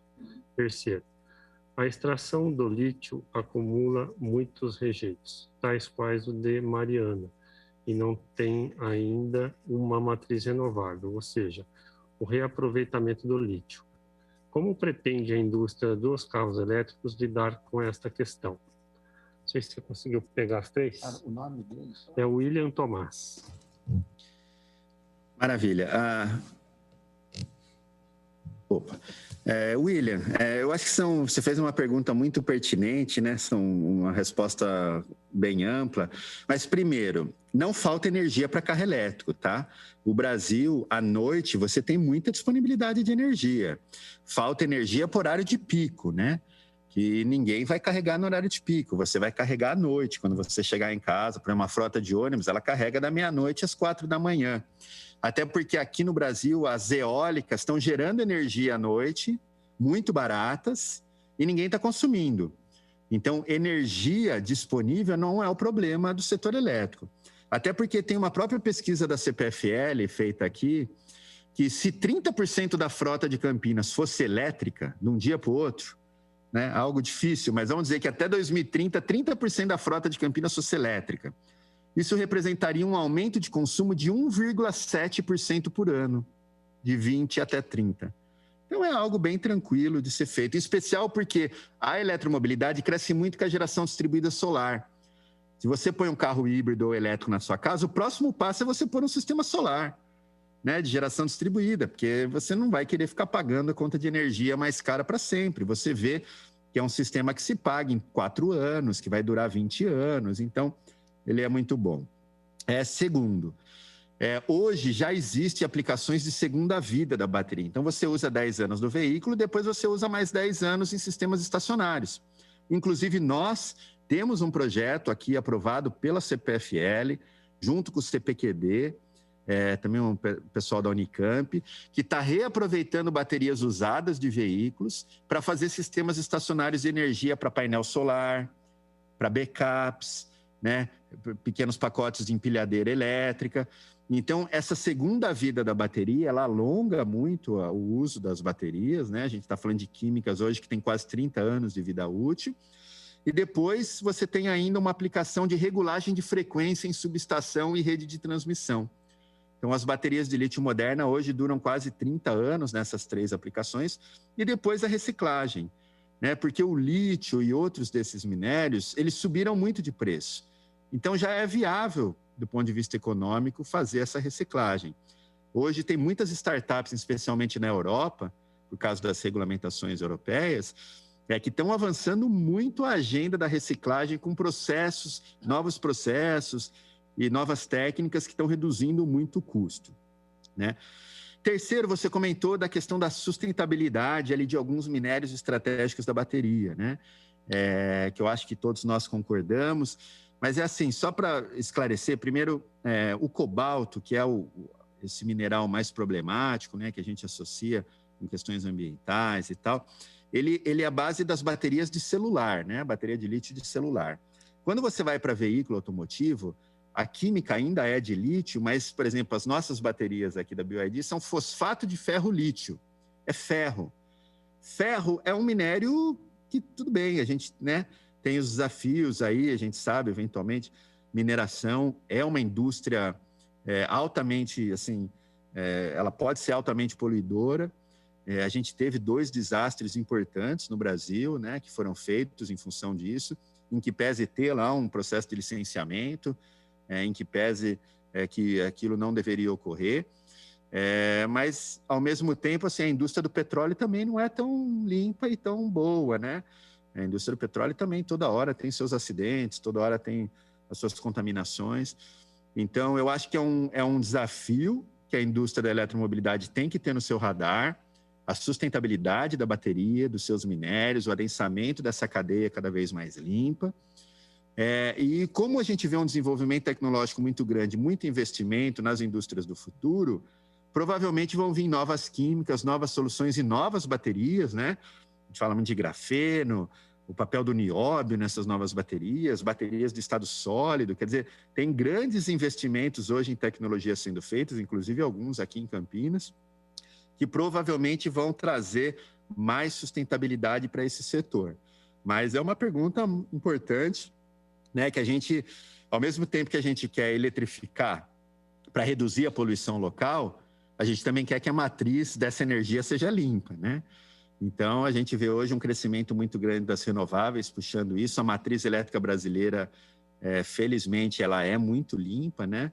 Quase mais de 80% da nossa matriz é feita de renováveis e com grande crescimento da eólica e da solar, que são muito complementares à eletromobilidade. Obrigado, Alberto. Agora uma do Swift Yaguchi. Pergunta a BYD tem fornecedores de componentes para a fabricação de seus ônibus elétricos na cidade de Campinas? Tem dificuldade de desenvolver seus fornecedores em Campinas? O que a cidade precisa oferecer para desenvolver fornecedores instalados em Campinas?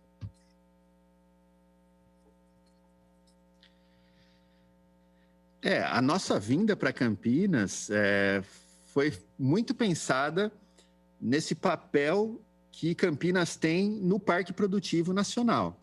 Na região metropolitana de Campinas, existem fabricantes de autopeças e de componentes estratégicos para toda a indústria automotiva. Foi exatamente um dos motivos que a gente veio para cá. Você tem uma cidade com uma infraestrutura de logística boa, muitos fornecedores e mão de obra altamente qualificada que essas indústrias pedem. Então, vir para Campinas foi assim um processo quase que natural, né? Tem que ressaltar, claro, teve uma importância da antiga prefeitura, né? O prefeito Jonas foi lá para a China, o prefeito Henrique Magalhães Teixeira foi para a China, muitos secretários lá namorando a empresa, tentando trazer a empresa para cá. E hoje, para se ter uma ideia, o chassi do ônibus elétrico fabricado aqui, hoje ele tem ali 30% só de nacionalização. Mas já tem um plano pronto para ele chegar em 70% de nacionalização. E a maior parte da nacionalização são componentes da região metropolitana de Campinas. Pegando ali entre Campinas, Sorocaba, Piracicaba, né? Essa região aqui, Botucatu, a gente está falando de 70% dos componentes são fabricados aqui. O que precisa é escala. Porque para eu chegar num fornecedor e falar, olha, eu quero que você faça esse componente aqui para mim, ele vai falar, tudo bem, você precisa comprar 500 por ano para eu fazer, para eu investir em ferramental, para eu investir na escala de produção. Tá bom, então quando eu tiver 500 ônibus fabricados por ano, eu nacionalizo aquele componente. Então você pega aí, tem componente que é 700, tem componente que é 1.000. Então o crescimento do mercado Só de você ter um volume de venda maior, você já nacionaliza tudo. Então, a região de Campinas ela é muito privilegiada, né? Que a gente tem grandes empresas. A gente não está falando só de Bosch, né? Essas líderes assim que fabricam uma boa parte desses componentes dessas indústrias do futuro.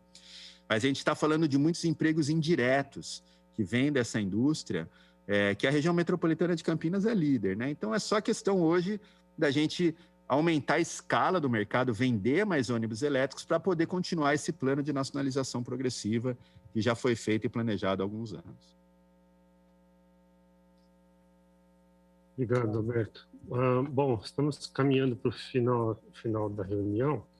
Antes de eu passar a palavra aqui para os nossos colegas fazer as considerações finais, despedir, etc., e também o Adalberto, eu queria fazer uma última pergunta em relação ao marco regulatório da geração distribuída, que se você pudesse detalhar um pouco mais para a gente o que está acontecendo com esse marco regulatório, o que ele traz de benefícios e qual o desafio para ele ser aprovado. Legal. Bem, primeiro agradeço, presidente, né, Paulo Gaspar, pela pergunta. Eu acho que, como eu comentei, já é a 11ª vez que entra na pauta do Congresso, né? Hoje mesmo entrou. Tem uma MP ali antes, mas infelizmente o que a gente vê é um lobby muito forte, né, dos grandes geradores, dos grandes grupos de investimento em linhas de transmissão, mesmo uma parte das distribuidoras. Deixar claro que não é o caso da CPFL. A CPFL, assim como outras distribuidoras que são líderes em tecnologia, elas não veem a geração distribuída como uma inimiga delas, né? Mas o que acontece é que, a nível mundial, a geração distribuída cresce muito. Por quê? A geração distribuída traz atributos elétricos, energéticos e desenvolvimento econômico e social muito positivos para a sociedade. Se eu gero energia na minha casa, jogo na rede e meu vizinho consome, ele paga imposto. Então, primeiro, essa falácia, né? Esse debate que a gente vive aí, meio fake news no Brasil, de que, por um lado, não é taxar o sol, e, por outro, não é o pobre subsidiando o rico, né? Então, virou um debate muito ruim. O que a gente tem é que ver a valoração positiva dos atributos bons que a geração distribuída tem, em especial para reduzir a ineficiência. Eu moro lá em Barão Geraldo, né? Sempre ali, foi um dos primeiros projetos da CPFL de telhados solares. Então, tem a usina de Tanquinho e tem, acho que 300 sistemas ali que foram feitos. Quando você tem muita geração distribuída, e o relatório da CPFL mostra isso é muito bom para a qualidade da rede elétrica. Porque quando eu tenho vários geradores, primeiro não tem perda, né? Porque eu gerei na minha casa, o meu vizinho consumiu, e é diferente de uma energia que vem de Belo Monte. A energia de Belo Monte perde 17% só na transmissão. E todo mundo paga, né? Todo mundo paga essa perda da rede de transmissão. Então, a gente tem que pensar o quê? A geração distribuída, ela é uma maneira de crescer a oferta de energia reduzindo o custo. É diferente do que uma parte do Congresso hoje lá, né, dos lobistas da ineficiência querem dizer. Por quê? Se eu tenho um consumidor, eu sou só um consumidor, eu estou expandindo o consumo. Você tem que pagar toda a rede, com todas as ineficiências da rede, porque você é um consumidor, né? Agora, se eu sou um consumidor / gerador, eu devo ser visto diferente pela rede. Porque, além de consumir, eu também estou gerando.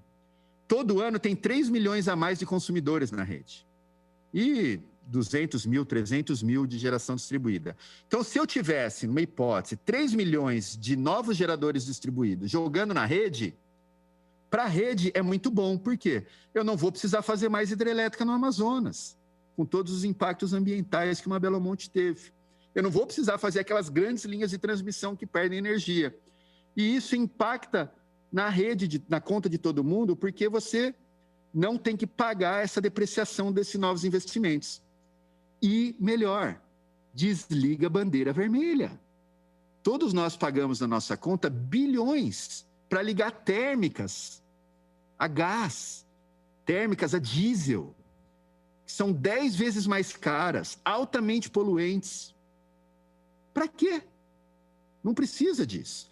Então, a energia solar, ela reduz a bandeira vermelha, ela acaba com a bandeira vermelha, que é bom para todo mundo, né?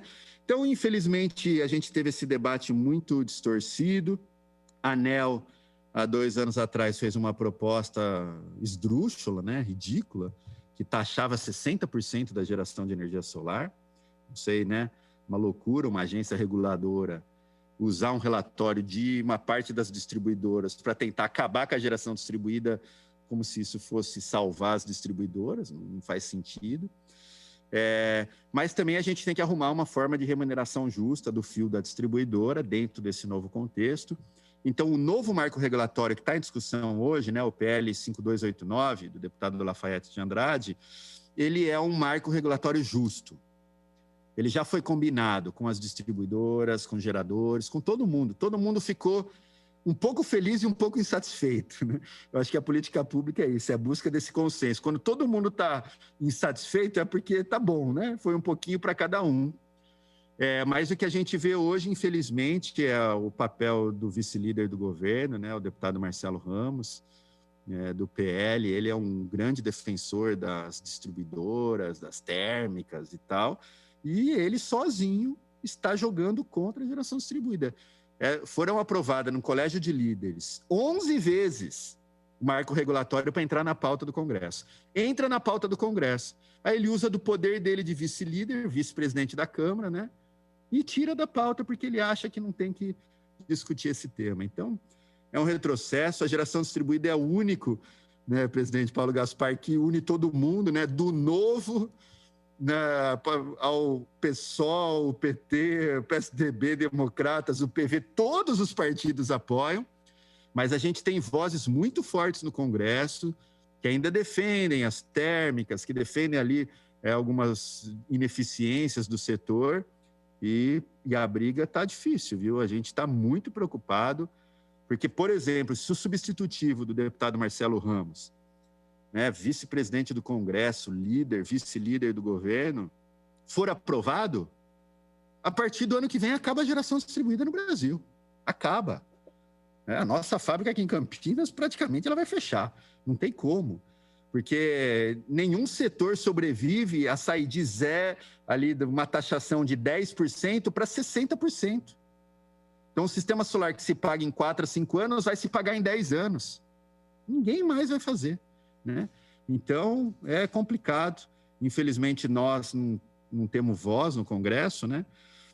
Foi engraçado que teve umas publicações na internet aí, o pessoal do setor, mas deputado Marcelo Ramos, o senhor está acabando com o emprego no Brasil, energia limpa e tal, vamos discutir abertamente no YouTube, eu quero te falar dos benefícios. Ele respondeu assim, se eleja deputado e venha debater comigo aqui. Eu não debato com pessoas da sociedade assim, pelo YouTube. Então, infelizmente, a gente não tem voz, a gente não consegue ser ouvido. O mundo inteiro financia, incentiva a geração distribuída porque ela é boa, ela é democrática, ela gera segurança energética, ela tem muitos atributos, mas, infelizmente, tem vozes no Congresso que são contra, né, que defendem as suas ineficiências, e espero que a gente consiga ganhar essa briga, que vai ser uma briga muito grande, viu? Não só na Câmara, que, né, diz além daí vai para votação essa semana ou a próxima, mas depois no Senado, né? O Senado ainda a gente tem uma força muito grande das grandes geradoras térmicas, os grandes fundos, e vai ser uma briga muito importante para a gente acompanhar. Muito bom, Adalberto. Gostei da sua dica aí, que quando está todo mundo triste com o resultado, é que a aprovação foi boa no sentido para a sociedade, né? Quando um está muito contente aí que o projeto foi aprovado, é que a decisão não foi muito democrática. Então, eu gostaria de passar aí a palavra aos meus colegas, começando pela Paola, depois o Guilherme e o Daniel, para vocês fazerem as considerações finais. Depois a gente passa para o Adalberto e encerra, tá bom? Bom, primeiro, quero agradecer aqui ao Adalberto por ter trazido, né, essa temática de uma maneira tão fácil, né, da gente entender, dialogar, da gente pautar e trazer isso para a sociedade. Eu acho que essa discussão da energia limpa, ela passa por todos os direitos hoje, né? A gente tem uma discussão que o meio ambiente hoje é um direito humano, então quando a gente faz esse debate da renovação da energia através de veículos elétricos, ou até mesmo quando a gente fala de construção desses novos prédios, né? que eles são mais verdes, que eles são mais sustentáveis, é importantíssimo que a gente tenha isso debatido dentro das câmaras para que a gente possa ter uma força para que isso seja aprovado estadualmente, muitas vezes, né? Que isso seja debatido na Alesp ou até mesmo no Congresso, apesar da gente ter alguns nomes aí que são contrários a essa discussão da energia renovável. Então, quero agradecer, me colocar à disposição, falar que esses projetos a gente precisa trazer para Campinas, né? A gente precisa pensar em como que a gente traz esse diálogo em forma de PL aqui para o nosso município também, seja através de incentivo para empregos, né, na área, ou até mesmo quando a gente estava discutindo o plano diretor, né, até estava conversando com o vereador Paulo Gaspar, que é arquiteto, da gente colocar isso também, né, dessas novas construções já terem disponibilidade para essas energias renováveis, seja com painéis solares ou até mesmo essas cargas de veículos. Então, quero parabenizar mais uma vez o vereador Paulo Gaspar, agradecer o Adalberto aqui por essa discussão e coloco à disposição para a gente continuar discutindo, debatendo e trazendo isso para Campinas, seja através de moções, requerimentos ou até mesmo projetos. Obrigado, Paula. Guilherme, por favor. Primeiro, parabenizar o vereador Paulo Gaspar, presidente da comissão, que conduziu muito bem os trabalhos aí, parabéns. O Adalberto, que trouxe muitos conhecimentos para a gente, com certeza a gente sai muito mais conhecedor da área, contribuiu muito. Cumprimentar a vereadora Paola, cumprimentar o Daniel, colocar o gabinete do vereador Carmo Luiz à disposição. Estamos à disposição para o que for necessário aí, tá bom? Parabéns, obrigado, viu? Obrigado, Guilherme. Daniel? Eu queria primeiro parabenizar o Adalberto pela apresentação, muito simples, muito didática, traz muita informação. Eu confesso que da primeira vez que eu vi esses números saí um pouco chocado, eu acho que agora eu consegui absorver mais toda a explanação, todos os números, e toda essa preocupação sua, inclusive com empregos na cidade de Campinas, que é muito relevante. Queria parabenizar o Paulo também por estar trazendo esse espaço, cumprimentar a vereadora Paola, que não estava aqui no início da sessão, que também traz temas muito relevantes em questão de ciência e tecnologia, que é um tema que eu vejo que ela domina bastante, e também cumprimentar ao Guilherme e a toda a equipe da TV Câmara. Obrigado. Obrigado, Daniel. E agora o Adalberto para finalizar.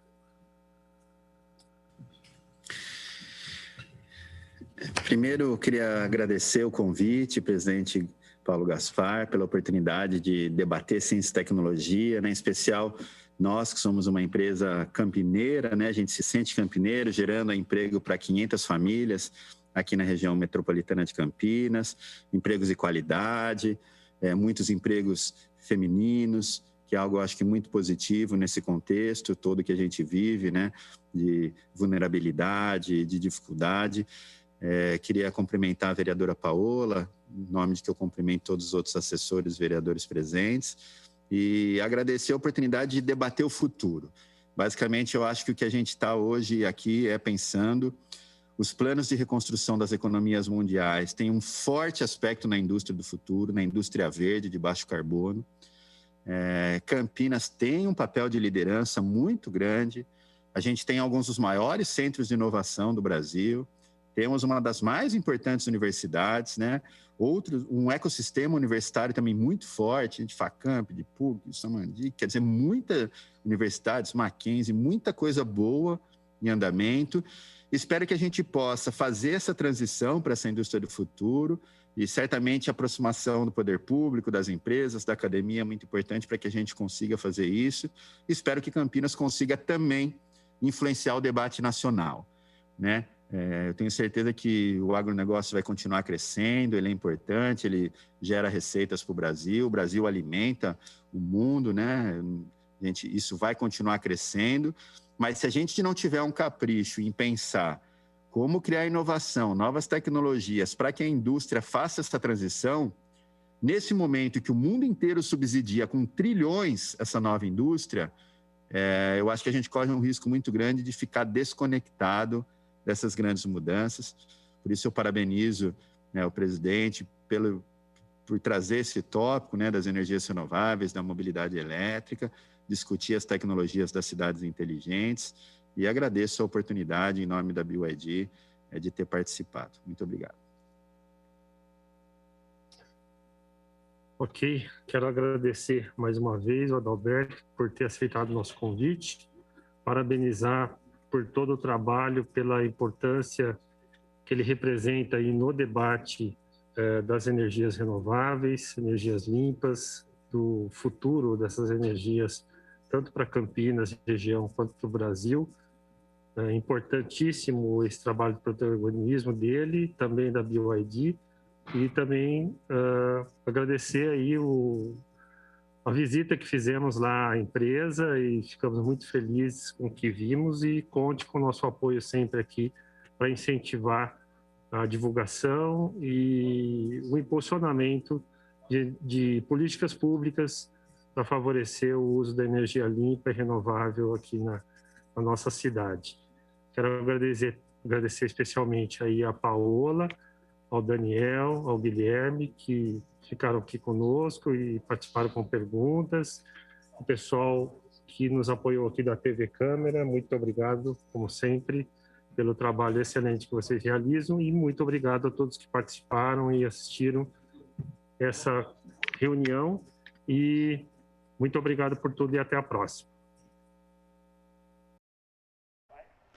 Encerrada a reunião da Comissão de Ciência e Tecnologia da Câmara, e você fica agora com a nossa programação. Até mais.